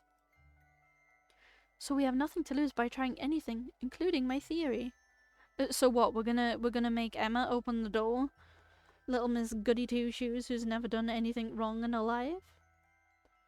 Dan stares at Wes with the pleading look of one who is willing to do anything to survive. Wes, what do you suggest? It's very simple. I think there are pure and impure students by Evelyn's standards. The pure are not supposed to die while the others are definitely doomed. As a result, all we have to do is send someone pure to open the door. The witch won't want to kill him and we'll have a real escape route. Then, while she's busy killing the next impure one on the list, we can all escape together. Yeah, I really don't think this is going as you want it to, but never mind. Since there will be pure people in the crowd, she won't be able to kill indiscriminately, which will leave the possibility for some of the impure ones to get out alive. Yeah, that's not so dumb. Like you said, we don't have anything to lose. With your stupid theory, we're all gonna die for sure. This theory is even more fictitious than mine. A pure delirium with childish naivety. As if the key to our survival could rest on something so simple, so black and white.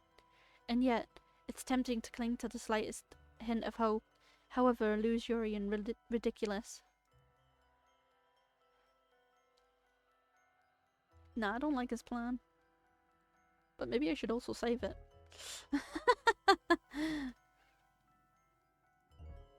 I sigh in frustration. If Dan is convinced, that means it's a plan worthy of a kindergartner. In other words, something you shouldn't do. I take a quick look at Jessica's inquisitive face. She seems to share my apprehension. Calm down, Dan. There's just one issue with this brilliant plan of yours. Jessica sets her big eyes on Wes, who immediately blinks. The pure person who's going to open the door to test your theory. Are you talking about yourself? No, I hang out with Dan. I'm probably listed as impure too. You want to designate someone to be in line for the slaughterhouse? Wes stares at Zoe with a look of intimidation. We only get one chance to try this plan. We absolutely must choose the most blameless, pure person, Someone who will have the best chance of not being targeted. You're going to choose my girlfriend and she's going to fucking die. Wes, you absolute dick. A serious, kind, well-liked person who is above suspicion. Wes turns his gaze to Emma. Oh boy, maybe I should start writing visual novels. My mind is about to explode. You little shit, you want Emma to sacrifice herself to save your miserable little life? Keep it down, you idiot. Emma keeps her eyes glued to Wes, looking stunned. Wes, you're crazy, we can't. I'd rather see us all die in excruciating pain than sacrifice Emma on the basis of completely fucked up assumptions. Wes, you coward! Why don't you do it yourself? I told you we need to pick someone as pure as possible. We'll only get one chance. Emma, I know what I'm asking of you, but you're checking off all the boxes. Fuck you! Emma interrupts me by putting her hand over my mouth. Kohaku, stop, you'll get us killed, please. I have to summon all the strength I can to keep my composure. There's no way Emma is sacrificing herself. You'd rather have us all die than give a small chance of survival to the others? I'm about to snap his twiggy little neck when Emma puts her hand on my arm, looking pleading. I close my mouth with a loud sigh. Don't touch Emma, not one finger.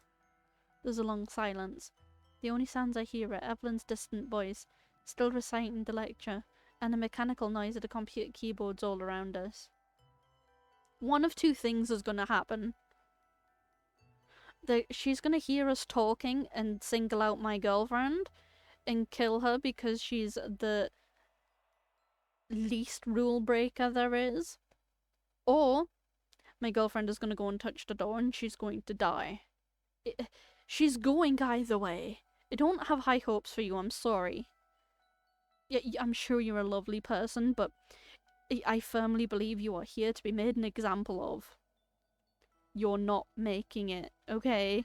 If the goodest person dies, everybody else loses hope. Eventually the eyes converge on Jessica, who stares at Emma with a dark look, as usual. If she dares. I think it's a shitty plan. It's way too risky, and it has no basis in fact. Emma sighs, a slightly relieved look on her face. Even though I would never have let them do it, it's easier that Wes stays completely isolated. This filthy coward. According to Kohaku's theory, we have some time left before we are killed, provided we obey the rules. Time we can use to find a loophole. I agree. Yeah, you're right. Emma sighs again. Anybody has a lead? A handful of students in front of us turn around after making sure Evelyn is still writing on the board. Hey Kohaku, you know how to escape from here? Why does it fall to me? Please, I'll give you anything you want. I just want to get out alive. Jessica gives them her most haughty look. You idiots, have you been listening? We're still looking. You said you had a theory, Kohaku. Yeah, but a theory to survive a little longer, that's all. And until we figure out how to get out. Jessica nods her head in agreement. I'm rich. My father can give you anything. Just get me out of here. Did you not pay any attention? We don't know how yet. Emma, you're a super nice girl. Please, I'll do anything you want. The twins both sigh. These guys are crazy. Talk about losers. That explains some of the messages in the chat. There has to be a way to escape. If there are rules, there are loopholes. The real question is, if Evelyn thought of rules to torture us, why would she leave us the option of exploiting loopholes? Could we use one of the weird weapons she invoked? I'm sure it... Oh, like I fucking said, I firmly believe, right, I should be writing visual novels. If you have time to chat, it means you already know everything about this class. Our entire little group instantly freezes. You there? Were you saying something? Is it because you were bored? No, not at all. The allegedly very rich student's shaky voice betrays the sobs that agitate him. It's probably more interesting than this class. Could you share with the whole class what you were saying? A cold sweat floods my chest. It could have been me. I'm 3 feet away from him. But he is the one who's doomed. He was the last one to speak. The last one to break the rules. With a howl, the student in front of me gets up and runs full speed towards the Lord's glass windows at the back of the room. I watched the scene in awe. Evelyn is still standing motionless next to the board, a toothy grin on her lips. What does she plan to... Oh. The student throws all his weight against one of the large windows in hopes of shattering it. Oh no, we're gonna have a student pancake. I can't help but wish with all my heart that he will succeed. If he does, will Evelyn have time to kill us all? Will we be able to sneak away during the class or call for help? I'm sorry, but looking out those windows, it looks like we're very up high. A new flash of light dazzles me for a moment, then it disappears just as suddenly. My eyes slowly reopen, but the long-pained groan I hear leaves no doubt as to the outcome of this escaped attempt. Oh. Oh boy. There's bars on the windows now. A new vision of horror awaits me. The student who tried to flee lies a few meters off the ground, pierced by a wall of purple thorny vines that dance all along the large windows. Very quickly his rattling dies down and his lifeless body comes to a complete stop, just like the brambles that now seem to be frozen. On the other side of the windows, through the gaps left by the thorny vines, I see a bright blue sky, as if to cruelly remind us of our captivity, the fatal outcome which is no longer in doubt. The room is perfectly silent, aware that the slightest noise could be sanctioned by Evelyn. There is no alternative to this deadly little game. We must play by the rules. The only way to survive is to break through the cracks. Next to Emma sits straight in her chair, eyes closed. How rude! You can discuss as much as you want after class is over. A new feeling of deep unease comes over me. I feel as if Evelyn is looking at me with a sardonic smile. Her eyes, an unearthly glint, dances in the depths of her eyes. Could it be madness, cruelty, sadism, or simply fun? In a great theatrical gesture, Evelyn turns back to the boards and starts writing again as if nothing had happened. Her medallion, glowing with magic, bounces against her chest as she moves, an unyielding witness to the carnage she has wrought. Deep inside me, a small voice that I had previously muzzled now resounds with force. We can't get out anymore. We are doomed. Uh-oh. Well, I said class was only 3 hours, right? Shouldn't we be getting out now? Alright, now you should have the basics of microsociology. Evelyn goes back to sit on her desk looking satisfied. Behind her, the board is black with words most likely related to sociology, but I'm unable to focus on them. Evelyn, what kind of new horror is she planning? Okay, now that we're done with this chapter, I think it's time for some questions. Time for some questions. This relentless phrase catches up with us again. She's not done with the punishments. How many people are going to be killed before she finally lets us out?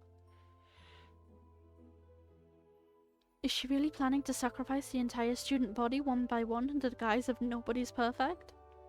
I quickly scan the room looking for Evelyn's next potential victim. I see a small group of 3 students who are shaking all over. I can't remember their names, but they're the kind of guys who usually play bad boys in any situation. They probably realise they're guilty of some shady stuff, which is why their panic is very obvious. They are condemned. Whoops, wrong button. Evelyn walks slowly along the main staircase like an empress. An empress who has the right of life and death over each and every one of us, just like in the old days. Remember, microsociology is based on 2 founding pillars: social interactions and communication between individuals. We've already talked about social interaction, so how about questions about communication? Oh boy. Hello, Orange Haru. How you doing? How you doing?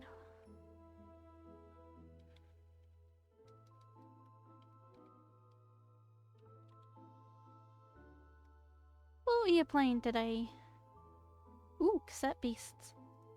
I think. Oh, wait. Why have I gotten angry?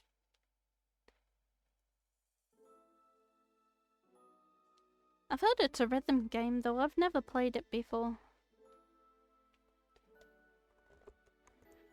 Ah, I'm just gonna take this opportunity to stretch. Alice Murphy sent you. Cool. Hello. For those new here, I am Kohaku. I am a half cat, half dinosaur. Yo! I'm a half cat, half dinosaur. I like chaos. I'm generally... I can't say I'm quite chilled and then say I like chaos. Can I? Fuck it, I'm saying it, okay?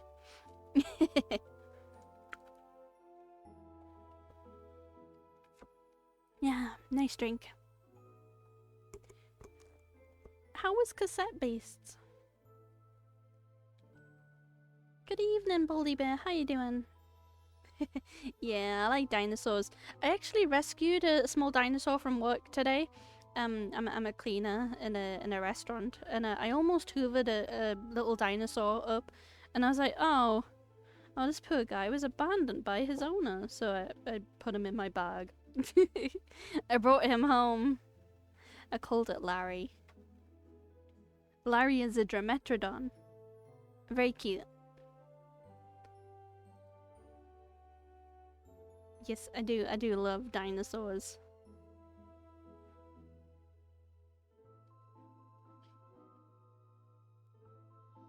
Of course!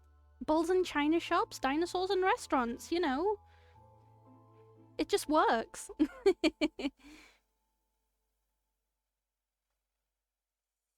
Ooh, progress. Progress is good. Her malevolent smile widened. Oh, this lady's evil, but she's cool. I like her, she's pretty. Are there any volunteers? I restrained myself from looking directly at her, afraid to meet her eyes. Sure, witch, do your usual sadistic little trick. We know damn well you're going to point to the person you had in mind all along. Nobody? Okay, well... I'll have to pick someone again. Evelyn slowly moves closer to our row. Shit, I hope she doesn't target Dan. I haven't heard from you since the beginning of class. What a shame, you seem to be such a good student. Oh shit, it's my girlfriend.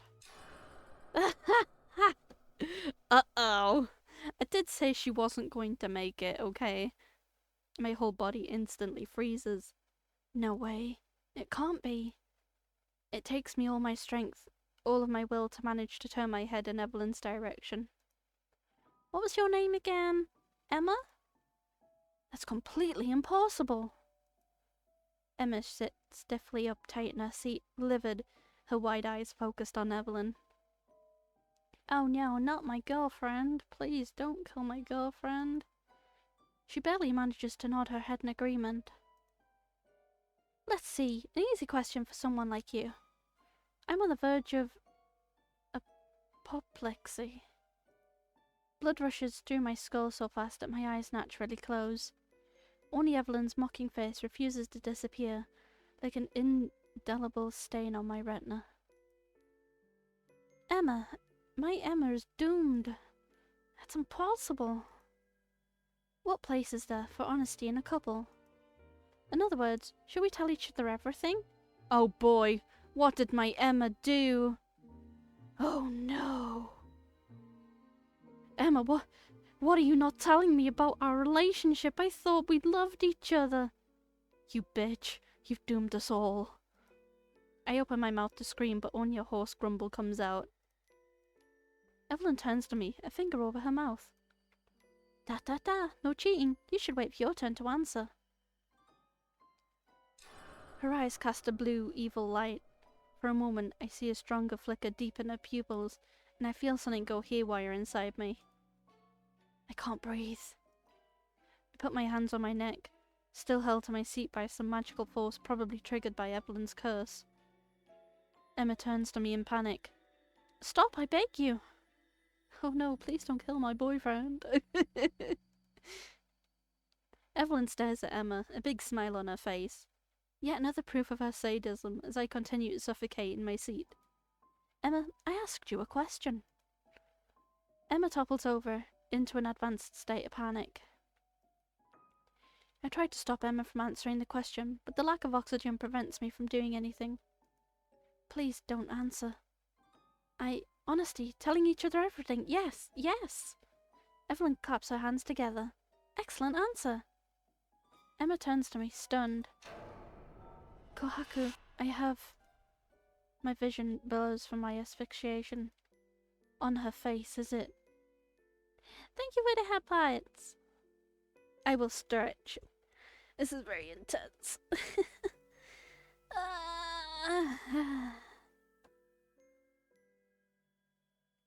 How's your day going, Demon Fox?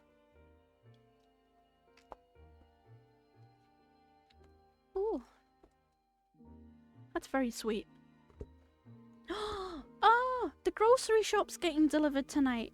Ooh. That means I'll have to enjoy this one while it lasts, because I ordered a different flavour. Ooh. I'm getting bubblegum flavoured one next time. That's going to be really nice. I like to change it up every so often. Blood? Oh no! Emma, no! Thank you for the hair part. I can barely make out Emma as she collapses to the ground. I think I hear the screaming of the twins nearby, but my ears are ringing terribly. The lack of oxygen is getting the better of me. My head is spinning. Where is Emma? I told you she was going to be made an example of. Emma is a model student. On the verge of fainting, I see two huge eyes. Terrifying. Careful, the class is not over yet. You must not leave your seat. Oh, so I have to sit here and watch my girlfriend die. Oh boy, how fun! At those words, I finally managed to suck in a huge gulp of air. Oh no, not my girlfriend. Emma's lying on the floor, a long blue dagger protruding from her back. Oh, is she a backstabbing bitch? I get it, I get the reference. That's clever, I like that. Is this because she wasn't honest with me? She asked about honesty before she stabbed her. Breathless, I struggle to scream. Emma, my Emma. Emma! Evelyn's threat hits me hard. If I leave my seat, I will be punished. I will die too. I lower my tear-filled eyes towards Emma's body, whose face straightens slightly towards me. Kohaku, forgive me. No, you backstabbing bitch! I thought we were honest with each other. The horror of Evelyn's twisted trap intrudes on me in all its glory. If I want to live, I must let the girl I love die before my eyes. Oh boy, how charming. Without being able to comfort her, without being able to touch her one last time. Well, you can touch her one last time, she just won't be alive for it. That's also weird. I must let her die alone, abandoned on the dusty floor of an auditorium. I don't ha- Yes, I do.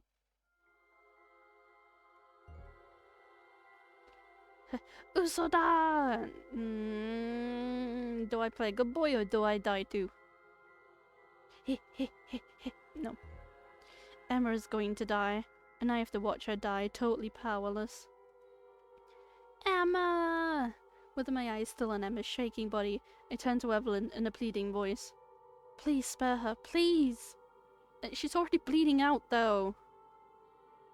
If she spares her at this point, at what cost, though? Despite the distance between us, Evelyn's mocking voice seems to whisper in my ear. If you keep disrupting class, I'll have to punish you. Emma's gaze becomes pleading. Please don't. Her voice is weak, but still manages to convey her message forcefully. Tears stream down my cheeks. Even to the end, she's still concerned about me, about my survival. Emma, I'm so sorry. Sorry, the girl I love is dying in front of me. I'm not doing anything to help her and I'm sorry? You damn right you are. Kohaku, do something! Oh boy, who was that? They're gonna die now. My voice turns into a hoarse whisper. I love you. Emma pretends to smile, despite a coughing fit that causes a new spray of blood to appear along her mouth. Kohaku, I love you. Oh no. Her last sentence is interrupted by a jolt from the dagger that seems to move on its own along her spine. Oh no. As life completely abandons Emma, and her big blue eyes turn grey. Wait, her eyes were blue? I swear they were brown. Am I colorblind? Am I actually colorblind though?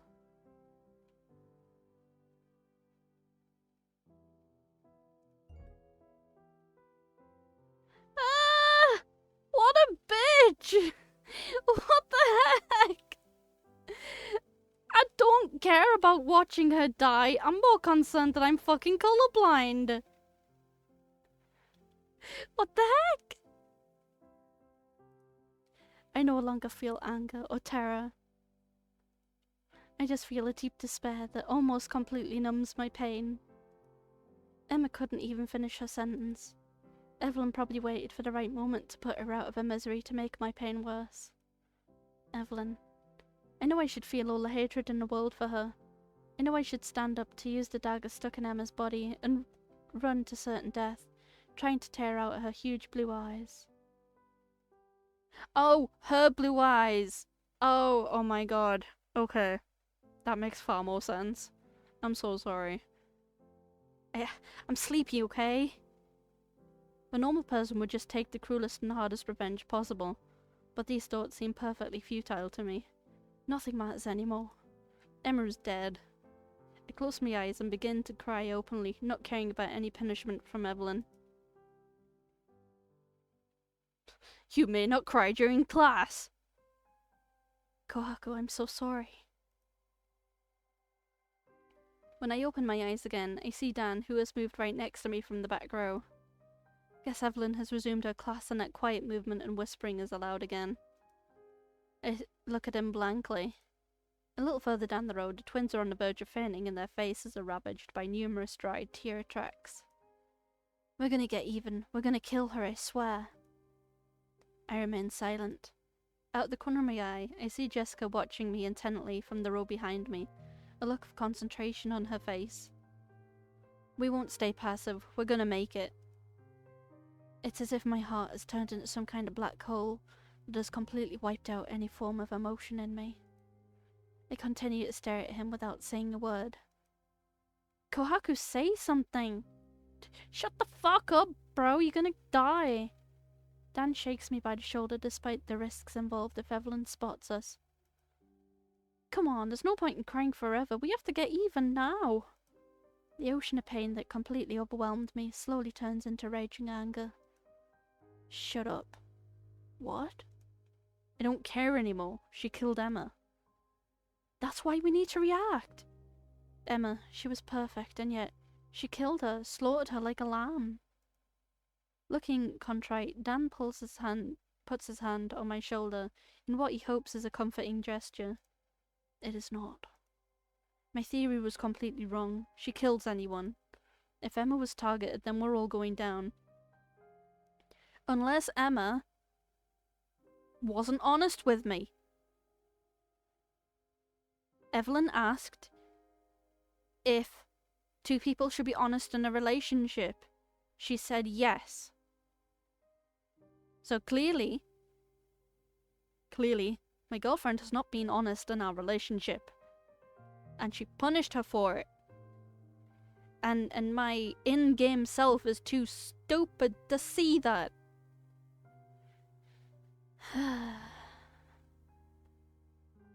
Real life me has brains, though. Emma was perfect. No, she wasn't. Tears well up in my eyes again. I should have stayed with her. Evelyn would have killed me too, and I would have died with Emma. We would have stayed together, and she wouldn't have had to die alone, like. My voice breaks into sobs. Anger again gives way to sadness and despair. Dan watches me with clenched jaws, looking visibly moved.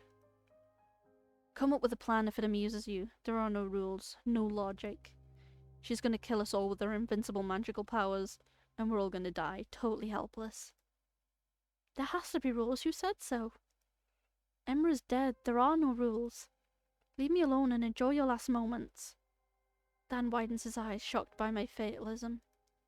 This isn't like you giving up like this. Leave me alone. I just wanna... Just what? Stay with Emma?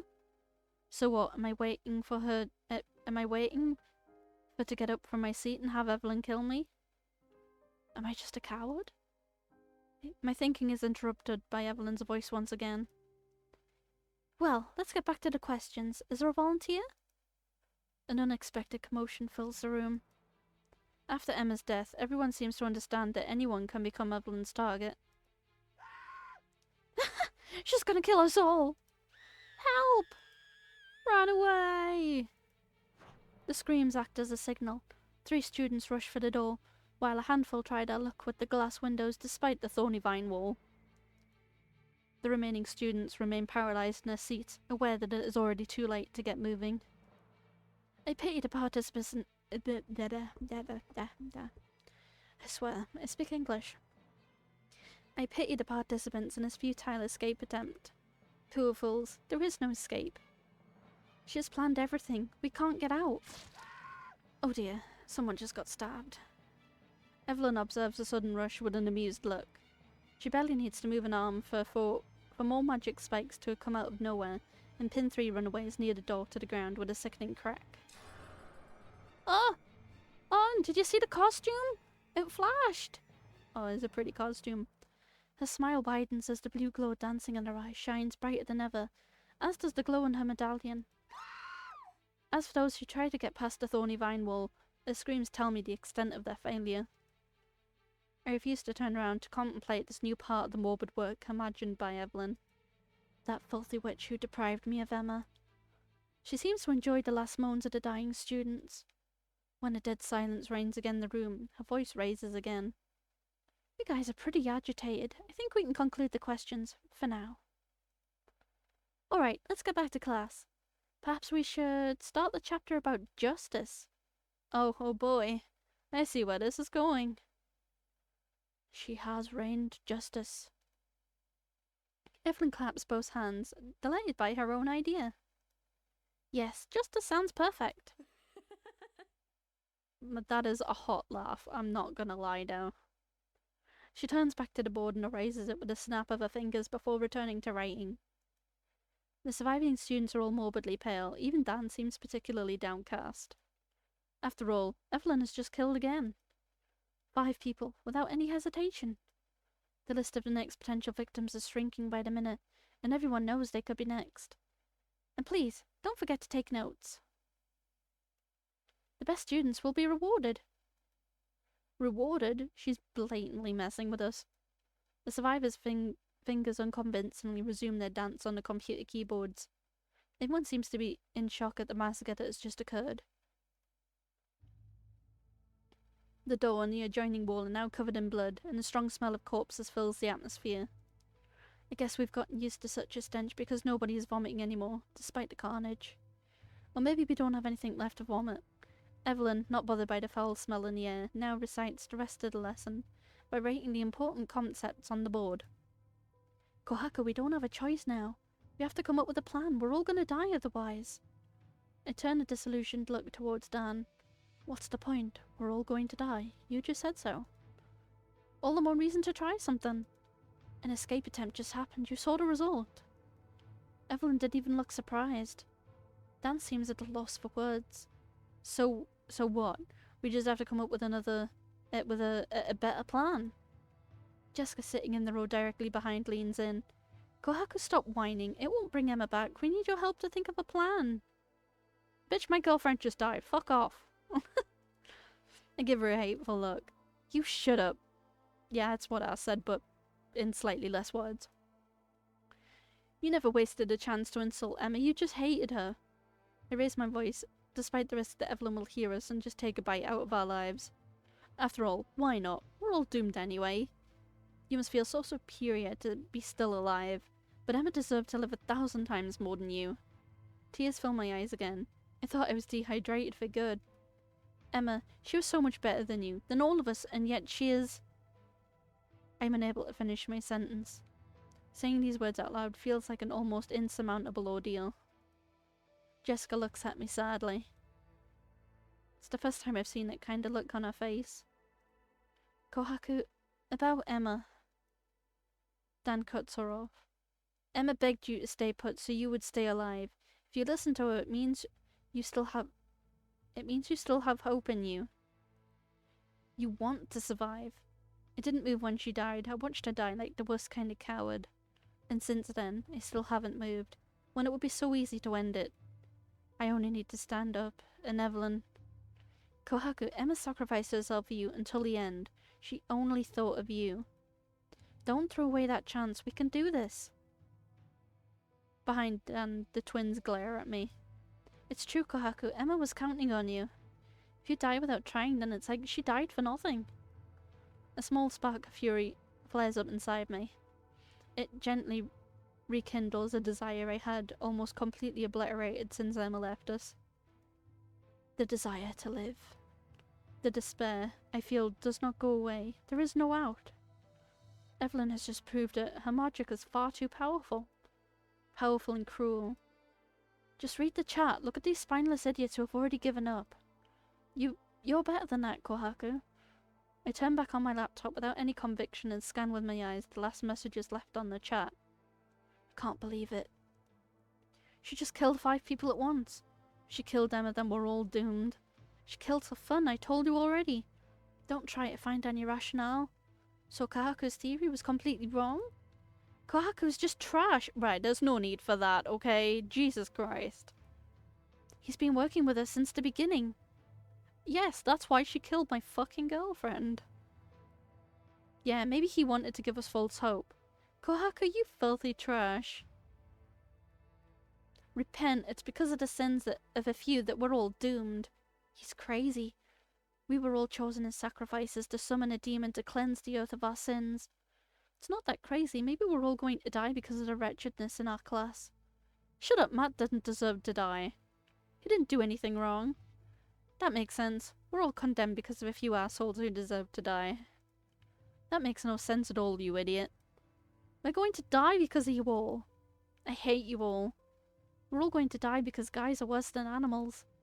That's just disgusting. Shut up, you all. There was also a girl among the victims, though. And Emma. It's your fault. Repent. Shut up. Repent. Jesus Christ.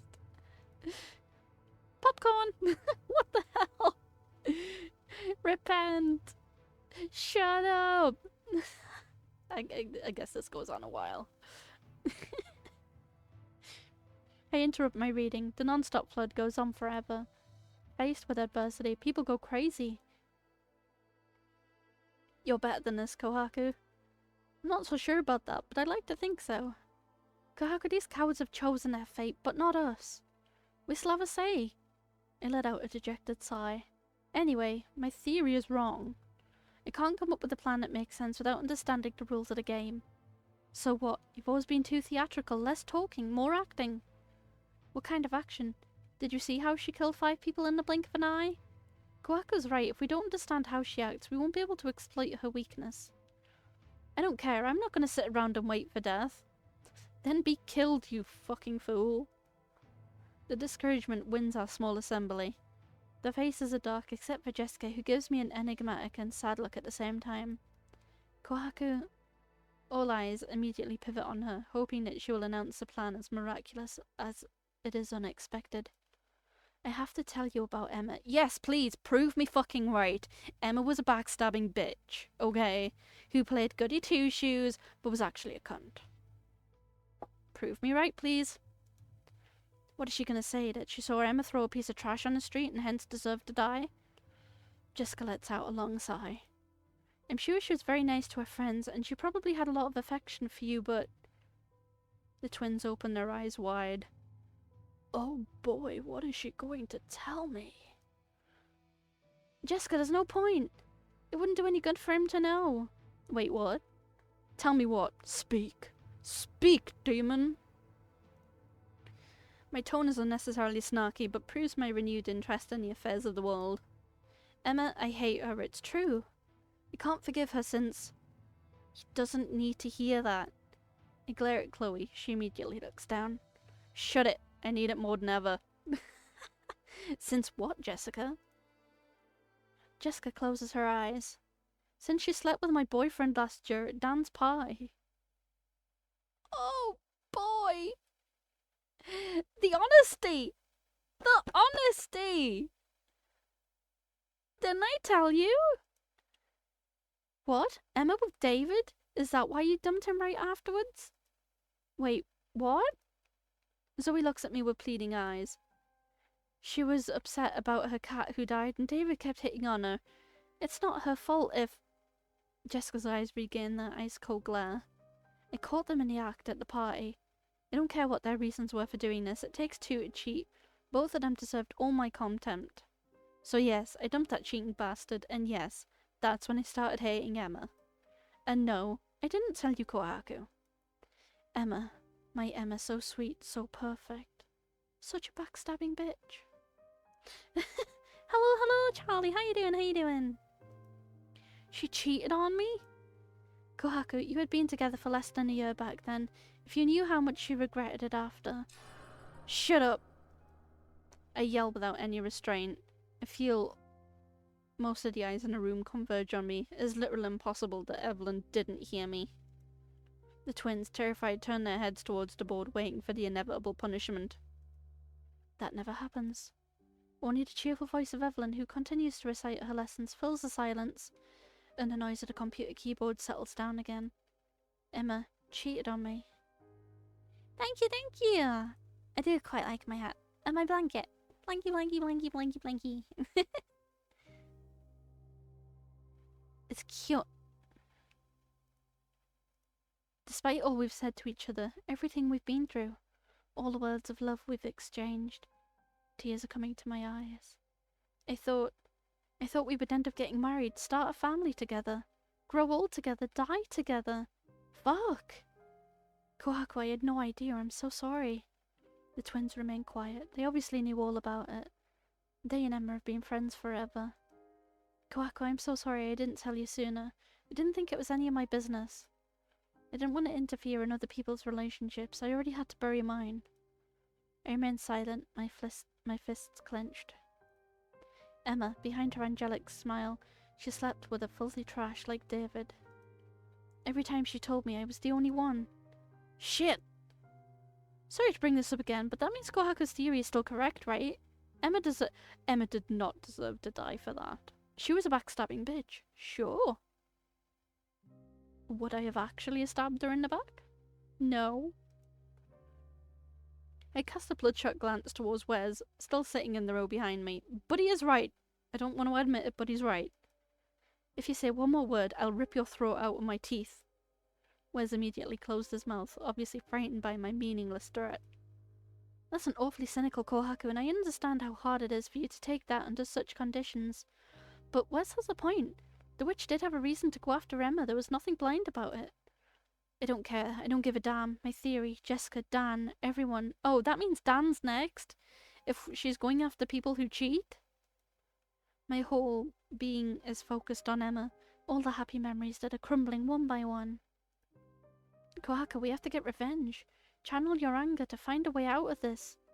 I'm about to propose Dan to go gently fuck himself. I have a plan. And I need you.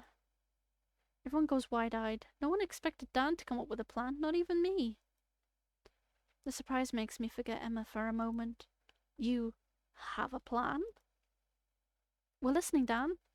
Dan sits up straight in his seat, delighted by their general attention. Listen. Close my eyes for a moment to push Emma out of my thoughts and focus on Dan's plan. As Jessica said, we're now pretty sure that the people designated to answer the questions have all done something bad. According to the witch's completely fucked up standards, of course. The only people who might have been offended by that, the dead, are no longer around to voice their concern. And it seems she wants to kill people in a certain order. That's why she designates her victims one by one, so that the survivors have plenty of time to torture themselves by thinking about their own potentially reprehensible acts. But this morbid little game has a flaw. We are now hanging on Dan's every single word, who marks a very theatrical pause, as if he's forgotten the situation we're currently in. Out with it! Well, for every question she already has a target in mind, so we just need to volunteer. Dismay fills out most of the nearby faces, except for Wes, who looks at Dan intensely. I knew I shouldn't have raised my hopes up. It's Dan we're talking about. You shouldn't have had any expectations. Jessica slaps him on the back of the head. That's your brilliant plan? You think she's going to break down on her own at the genius of your unexpected reaction. Wait, I'm not done. The idea is just to divert her attention with something she won't anticipate. You stare at Dan with a puzzled look. See, now, real talk, right? I think everyone in the class has done something wrong. And that it doesn't matter if she picks somebody to answer a question or whether we volunteer. She knows we've done something wrong and she will adapt her question. Adapt. Overcome. Survive! Except she adapts, overcomes, and then kills. His plan makes absolutely no sense, but I like the idea of trying to confuse Evelyn. But it's not going to work. Taking her out of her comfort zone. Then what? If I get her attention, then one of you can stab her from behind. Yeah, sure. With what? My fucking shoes? Oh, Zoe took the words right out of my mouth. Stab her with what? You walk around with a knife in your bag? Dan turns his head towards Emma's dead body, pierced by a long blue dagger, whose hilt still seems to glint slightly. With this thing?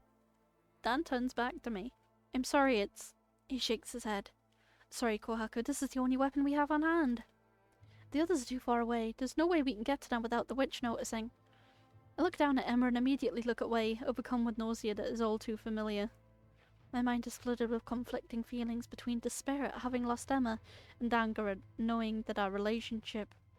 Emma didn't deserve to die. Nobody deserves to die for this. Not for breaking my heart. Not for something so trivial. But if it's really something trivial, how come I feel such pain inside? I bury my head in my hands to banish the memory of Emma. I have to stay focused on Evelyn. Evelyn, the source of all evil, the source of all this horror. I speak in an incredibly weary tone. Let's say we do manage to use this dagger. How do you plan to...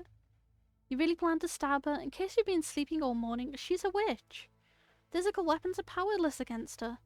Oh yeah, and how did you figure that out? It's all in the movies. Are you that dumb? This isn't a movie. We're in the real world. Wrong. You're in a video game. We're talking about lives. So what? This is the only frame of reference we have. A frame of reference invented by people who've never done magic in their lives? You think there's some kind of magic school we'd learn how it works? Of course movie writers have never done magic in their lives. Stop trying to confuse me. Who gives a shit about this? The witch breathes like we do, and if she's stabbed in the throat, she'll stop breathing. It's that simple. The twins sigh heartily. They and Dan have never had a particularly cordial relationship. Alright, you have a better idea? Any idea would be better than that. Go ahead. I'm listening. Stop targeting her. It's for you to justify your lousy plan. I roll my eyes. So much inefficiency. Seems like they're more interested in discrediting each other than coming up with a plan that works for everyone. I should go into politics. Dan, I don't understand your plan. Can you sum it up clearly? Dan puts both of his hands on the table, a very peculiar look on his face. Tense features, fixed gaze, frowning eyebrows. It's very simple. Next question session, I'll go back to the row behind us and volunteer. Since she doesn't expect us to have a volunteer, it's a safe bet she'll stay focused on me, looking for a suitable question to kill me. And as soon as she gets to me, one of you will take the weird blue dagger and attack her from behind. You realise that you're very likely to die, you and the other idiot who will try and stab her. Dan gives me a bright smile that reflects both his courage and his stupidity. So what? I told you. If you have to go to the slaughterhouse, you might as well do everything you can to stand a chance. I won't just sit back and wait for death to get me. All eyes converge on Jessica, silent for a moment. Jessica, what do you think? It might work, right? I think it's a plan that should be buried under 40 feet of shit. I like Jessica. Probably. But as painful as it is for me to admit, I don't have anything else to offer. So, I agree with all of you that the witch wields magic, which is pretty much negates any conventional plan one could think of to kill a normal human. On the other hand, there's every indication that she's going to keep killing us one by one, so what do we even have to lose? At the end of this little game, maybe she'll actually be surprised by the fact that an idiot like Dan is volunteering to answer questions. That it will open a window of opportunity for us to attack her. The twins look at Jessica stunned. Yeah, but that sounds really risky. That's why I'm volunteering. What if we can't hurt her with the knife? Then we all die, which will happen anyway. But are we really all doomed? You all witnessed Evelyn's behaviour. Even though her questions target specific people for a final moment of horror before death, she also uses absurd rules to kill innocent people. In other words, those who disrupt the course. Let's not be naive about her intentions. I think it's now clear that she plans to kill us all. I don't know, she only targets the unclean and those who are stupid enough not to follow the rules. I don't think she wants to kill us all. Oh, what, Wes? You really think you're gonna be golden boy? I don't think so. Jessica looks at him with a disgusted expression. Even if your theory were true, do you really consider yourself as pure? Jessica, stop copying me. Wes, you idiot? Are you with us or against us? Wes looks down, clearly sensing the vindictiveness. I'm with you, of course. I just think maybe we're not all doomed. Kohaku, what do you think? Wes glances at Dan, but doesn't dare finish his sentence. Kohaku, can we count on you? All eyes pivot to me. Count on me, huh? Does the success of this shitty plan really come down to this? Ah!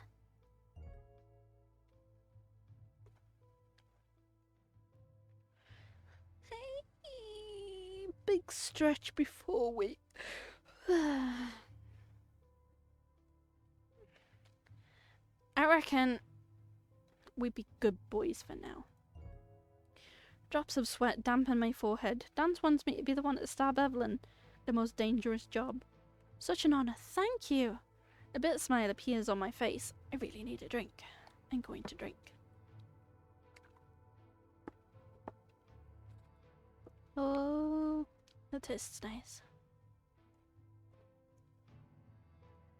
Emma's betrayal has certainly awakened in me a desire for revenge against Evelyn. And I intend to make her pay. But not with a suicide operation like this one. We may be doomed, but that's no reason to waste our only chance. Dan's plan is too flawed. It relies too much on wishful thinking and to be reasonably supported. Dan, I think your plan is off to a good start to drag Evelyn off to her comfort zone to find a flaw in her plan. The problem is, we haven't found the flaw yet. Someone will come at her from behind. That's the plan. Put like that, it sounds even worse. Come on, I know you by heart. You assume that she'll be distracted enough because you've raised your hand. And if things go wrong, you plan to improvise. Sorry, there's something in my slipper and it's really annoying me. It's been annoying me for about an hour. Volunteering to throw her off is a good start. The rest is just organised suicide and it can't be called a plan. Kohaku, what would you rather do? Waiting your turn like a beast condemned to the slaughter? I remain silent for a few moments. We can keep looking. We probably still have some time before one of us is chosen to die. Kohaku, do you want to take responsibility for a death that could have been potentially avoided? I mainly want you to avoid taking responsibility for a mass suicide. Dan looks at me with a disappointed look. Okay, bro, you made your choice. We won't be counting on you. I know Emma's death came as a huge shock to you, but I was hoping that... Never mind. Dan, you're such a dick. Dan, I'm on your side. Let's think again until the next death, and whatever happens after that, the next death could be one of us. Do you understand that? She decided to kill Emma this early. That means we're all screwed. A disillusioned sneer forms on my lips. Depends. Have you ever cheated in cold blood on the one you've been with for 2 years? Are you asking me if I've ever lied to girls to get laid? Of course I'm doomed. Grow up, Kohaku. If Emma was targeted for cheating on her boyfriend, obviously anything that falls into the category of lying is punished by Evelyn. Do you know a single person who has never lied in their life? I remain silent. We are running out of time. We must act as quickly as possible. Dan's plan is a good start. You said so yourself. For the rest, we'll probably have to improvise. But waiting any longer for a hypothetical epiphany doesn't strike me as a reasonable alternative. Do you know what does strike me as a reasonable alternative? Following the fucking rules. The reasoning is far too desperate for me. There are still more than 15 students in the room that still give us a bit of time to think. I'm sure it does. I'm sorry, guys. I think we should think about this some more. This plan is way too flawed as it is. Jessica fixes me with her usual icy stare, eerily similar to Evelyn's. Maybe she has some witch blood too. I understand. It's your choice, Kohaku. Dan doesn't add anything, but his disappointment is palatable. But then, who's gonna do the stabbing part? Me. Dan turns to Jessica, eyes wide. No way! Shut up, Dan. I know you were counting on your buddy Kohaku, but I've got about as much experience as you do in stabbing somebody. Indeed, we can all imagine Jessica being able to stab someone without qualms. Someone, or even anyone for that matter. It's way too risky. If anything should happen to you... Dan hardly hides his embarrassment. Wes can do it. What do you say, Wes? Can I count on you? As usual, Wes stammers something unintelligible, and his gaze quickly dives to his shoes. Jessica plunges her large piercing eyes into Dan's. Dan, I trust you. If you say you'll take care of the distracting the witch, then I know you'll do it. Dan's face reddens a little more. Jessica, that's nice. Shut up. I'm amused. My amused smile suddenly disappears and I know up my eyes to the floor. As much as I've tried to convince them to think a little harder about the suicidal plan, I can't help but think that I'm letting them down. Jessica, Dan, all of them. I really need to get this, whatever it is, out of my fucking slipper before I throw something. What the fuck is in my slipper? It's a stone! Where's the stones inside my slipper? Fuck's sake. Right, okay.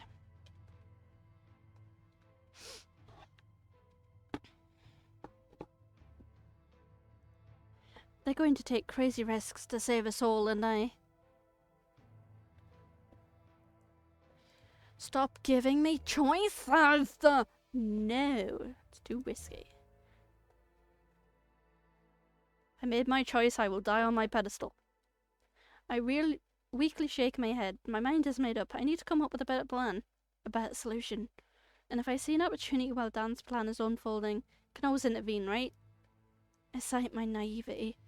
As if I could miraculously come up with a great idea in the middle of action. Dan, you're a hero. Dan, we trust you. Hello, Toasty Pineapples. How you doing? The twins seem more concerned with the heroic nature of the plan than with its effectiveness. Might as well not count on them too much either. As for Wes, he looks away every time I look at him.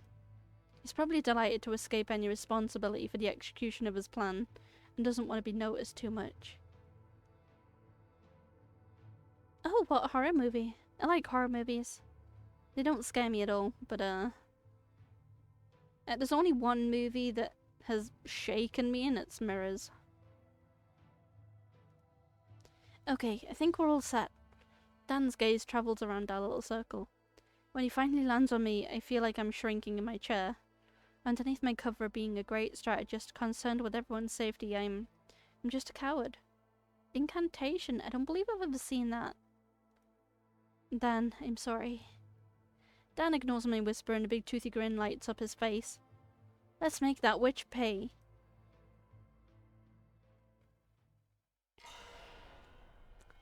Their reflections kill them in gruesome ways. Evelyn finally turns away from the board in a large movement. Dan has positioned himself right next to the stairs in his row, Wes to his left. In front of them, Jessica has the deceptively serene look of a raptor about to swoop down on her prey.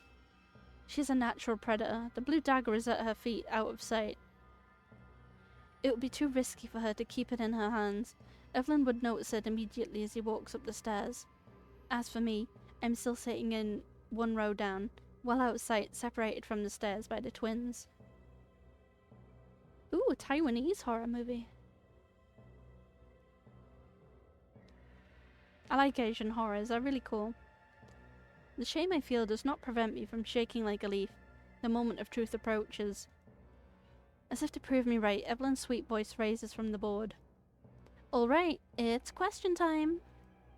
I can almost hear Dan's deafening heartbeat, unless it's my own. Ooh, messed up movies. On second thought, it's definitely mine. I sigh silently.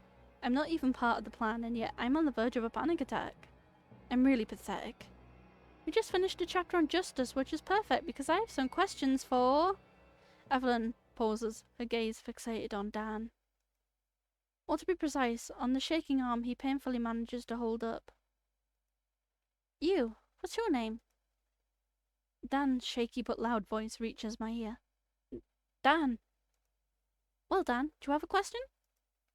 I volunteer. Evelyn looks at him with a very surprised look. Dan was right. She was definitely not expecting this. His surprise quickly gives way to a cruel smile that blossoms on her cold face, and she slowly walks up the stairs in his direction.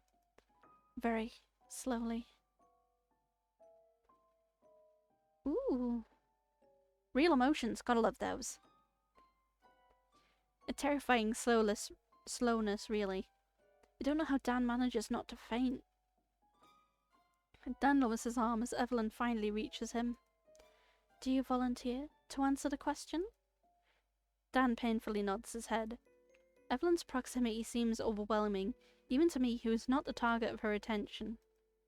Could this be another effect of her terrifying magic? Dan, I really appreciate your enthusiasm, but it wouldn't do me any good to question an idiot like you. Dan turns totally livid. What the hell is this? Is she planning to kill him without even asking a question? I can only imagine the tension that must be invading Jessica's every muscle. Should she rush in now? Wait a little longer?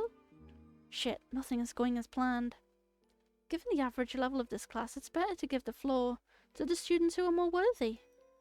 A dead silence sets in. Evelyn turns away to Dan and pivots towards my row. My heart is racing. Has my time come? Evelyn slowly walks back down a few steps, smiling through her teeth. Chloe? Uh-oh. Chloe begins to shake with her whole body for a few endless seconds. Evelyn, silent, openly relishes this appalling psychological torture. A question for you, in which... Chloe suddenly bursts into tears, her face buried in her hands. We've had our share of reactions to Evelyn's cruelties, but this is the first time we witness such distress. Chloe's loud sobs echo throughout the room, and everyone seems to be on the verge of a nervous breakdown. Everyone except Evelyn, whose fake, compassionate smile barely masks the cruel joy she feels at seeing us give in one by one. Come on, Chloe, the question isn't that difficult. A totally unexpected voice calls out before Evelyn can finish her sentence. Evelyn, watch out! Dan and Kohaku are trying to kill you! Me? I didn't do shit! What? What? Did he really just say what he said? I slowly turn my head towards Wes, who is staring at Evelyn with a strange look. Maybe he has a plan? I managed to get my brain back into gear. Of course he has a plan. Wes realised that the original one had totally failed and he's trying a new one, improvised on the spot. Impressive, unexpected even, from someone like Wes. The only downside is we don't know what this plan B is. Are we supposed to trust him blindly? Do I really have to put my life in the hands of Wes? A particularly unpleasant feeling pulls me at my thinking. It's as if my instincts are screaming at me that I am in imminent danger of death. My eyes swivel towards the stairs, knowing full well what is waiting for them. Evelyn's cold and cruel gaze aimed at me. Kohaku, stand up, please. Despite my almost uncontrollable shaking, I painfully manage to stand up. Evelyn approaches me looking more regal than ever, a half-smile particularly evocative as for my certain death. When she puts her index finger under my chin, I feel as if I have been transported to another dimension, where we are totally isolated from the rest of the world. Yo! Kohaku, you naughty boy, what are you trying to do? Sweat drips down from my forehead. It's as if her eyes were able to read me like an open book. I didn't... Kohaku, you know I can't stand stirring. I'm unable to unanswer anything. Evelyn runs her sharp tongue over her lips, looking especially delighted at my distress. Is it because I took care of your little sweetheart? The tremor in my jaw betrayed my emotions. What a hopeless romantic you are. This is so moving. Emma as well was such a lucky girl. Don't talk about her. Each word inflicts a jolt of pain in my temples, but somehow I manage to respond intelligibly. Evelyn's gaze becomes falsely sympathetic. Oh, Kohaku, do you know she was cheating on you? I look at her without blinking. Oh, you already knew. Well, that's a surprise. But you already knew even before this morning? I remain silent, focused on the pain in my temples that's intensifying. Oh, but maybe you actually prefer naughty girls. Shut up. I can barely articulate a word. The pain is almost unbearable. Did you actually enjoy it? Knowing that her body used to ripple wearily against other men's despite your supposedly exclusive relationship? Maybe the weird hope that she would end up saying someone else's name during your intimate moments. Ah, youth. Why the laugh? Evelyn breaks into a cruel little laugh. Shut up. I managed to pronounce these last words without fainting, which is a small miracle. The lines on Evelyn's face become harder. Oh no, Kohaku, no. You can't talk like that to your professor. Otherwise, I'll have to punish you too. Go die. Evelyn's smile suddenly reappears. Well, what a shame. Evelyn, behind you! Oh shit. Wide-eyed, Evelyn turns around and intercepts Dan's sword arm in a flash of blue.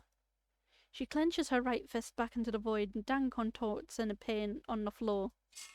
The dagger falls with a thud and bounces to his feet. Wes, you traitor! Wes stands, his eyes bulging. Evelyn, is everything okay? Her magic is still focused on Dan. Evelyn turns to Wes. Thank you, Wes. I didn't expect such exemplary behaviour from you. I'm not handing out any reward, but you definitely deserve one. Wes slightly bulges his chest as Jessica looks at him in horror. I'm just fulfilling my student duty, to help you. Excellent. I like obedient students. As for you, you little brat. She redirects her attention to Dan, who is trying to crawl away. Are you trying to escape your punishment? You really are as stupid as your look suggests. Dan stifles a howl of pain. Evelyn's back is right in front of me now, but her whole being seems to radiate with an incredibly cruel magic. I don't know what magical torture she's subjecting him to, but the pain seems unbearable. It is forbidden to attack your professor. Oh dear, Dan, are you okay? Dan's suffering seems to be escalating rapidly. I just stand there, paralysed with terror. To the end. I have been. Useless. The muffled screams slowly turn into a horrifying rattle of pain, seconded by Evelyn's laughter, which seems to revel in the slightest pain she inflicts. Dan is dying, and yet I stand by and do nothing. My eyes misted with tears, I curse my own weakness. My own cowardice. Out of the blue, Chloe rushes to the dagger still lying on the ground and strikes Evelyn, who remains focused on her darker purposes. I can barely hear Wes's scream trying to alert the witch as Jessica rushes to silence him. Oh no. The face distorted by hatred, Chloe strikes Evelyn's pale neck several times.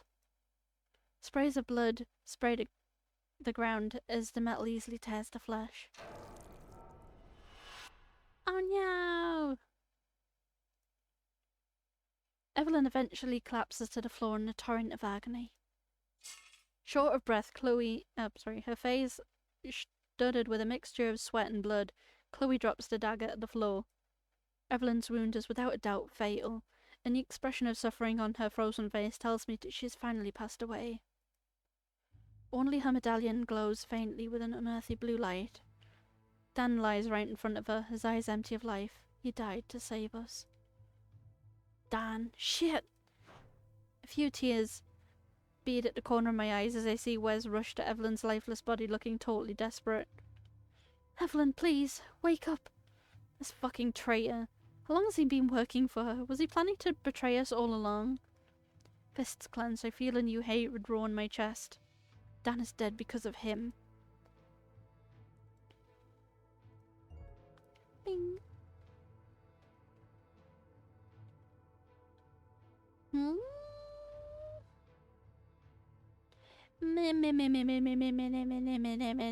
If I don't do it, somebody else is gonna, so I stare at Wes in disgust.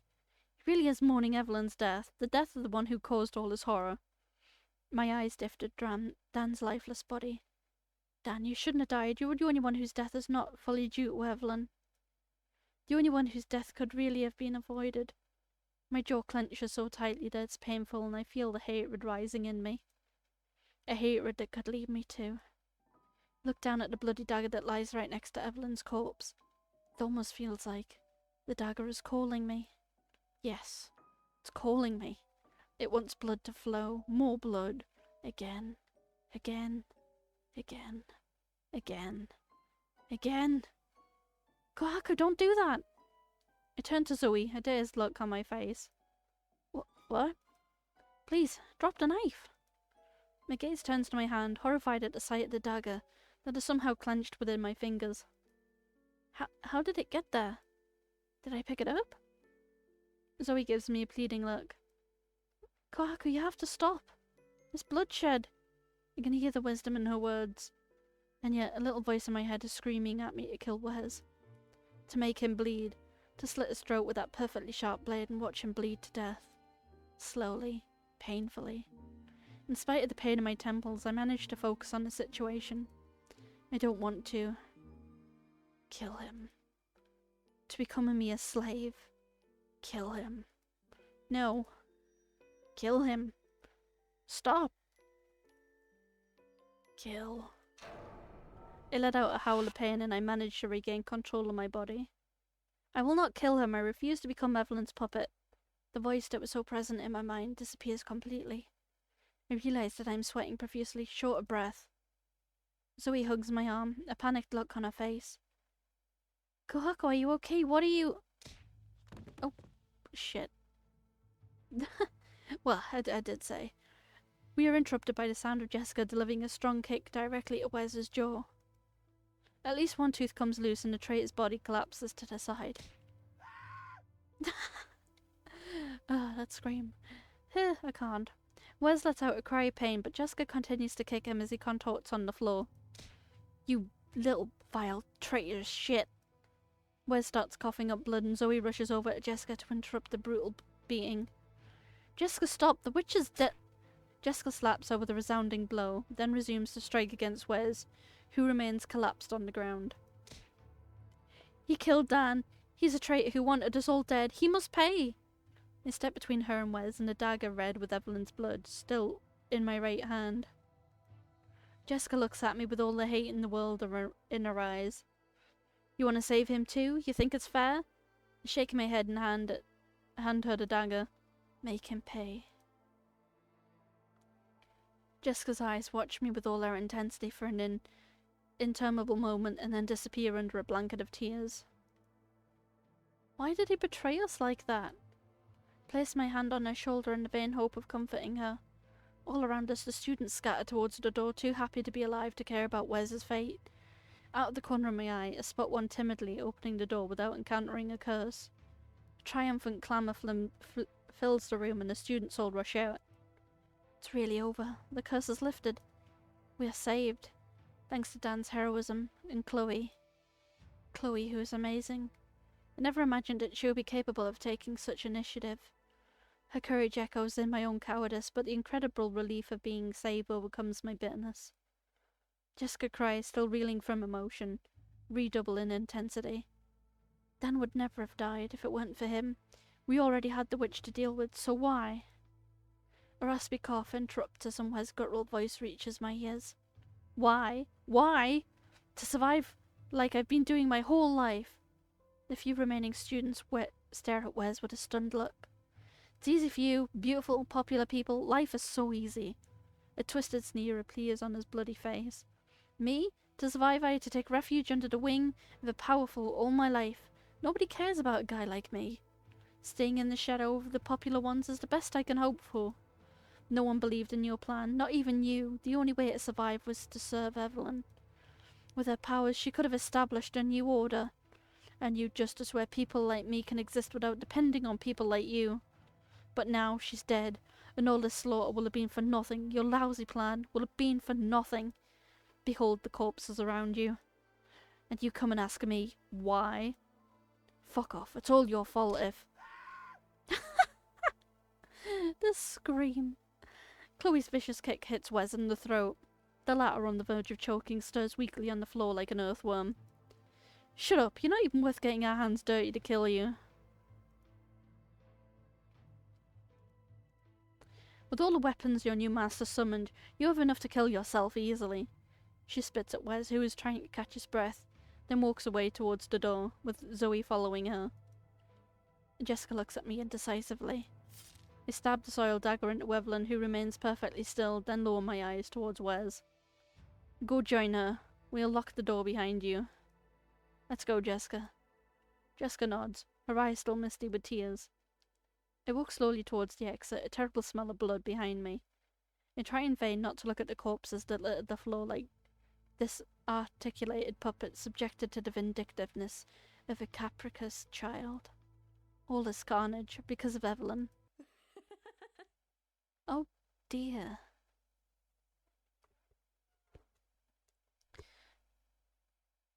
As I step through the doorway, a terribly familiar voice fills my mind and echoes through my entire body. Are you satisfied with this conclusion?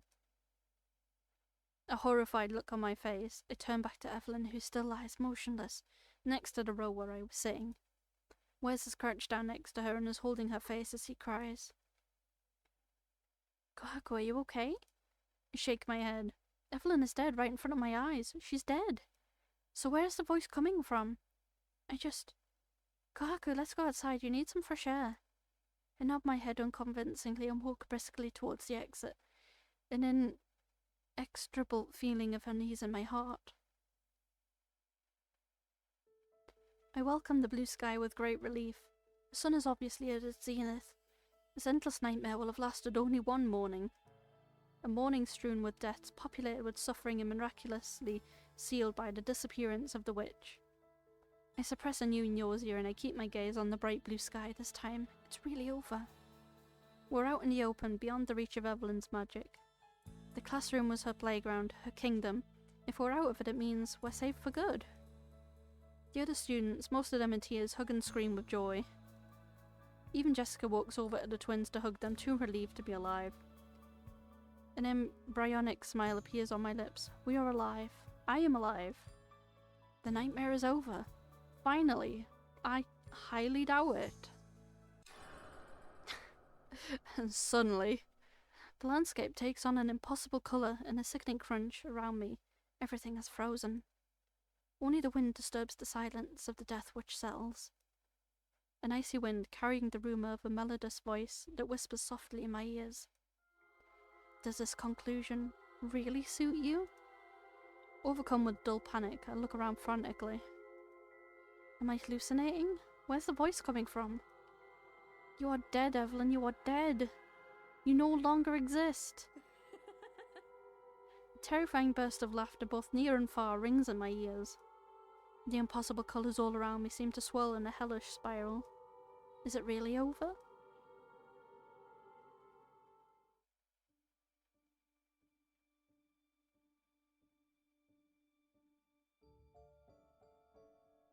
Huh?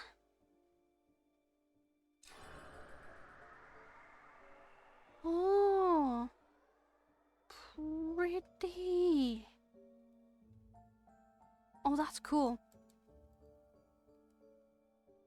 Well, this seems like a pretty nice place to leave it, and I'm cancelling whatever's on tomorrow, and I'm playing this because I'm fucking invested. I need answers. I need answers now. But yes, I've had a lot of fun playing this today. We are indeed going to leave it there, and I'm going to go and find somebody to raid, because I would also like some dinner. I do like the music. The music's very cool. Right.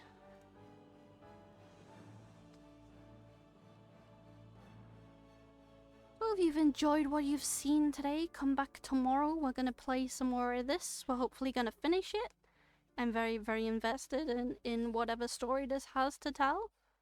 So yes, come back tomorrow. Bye, bye, bye, bye, bye.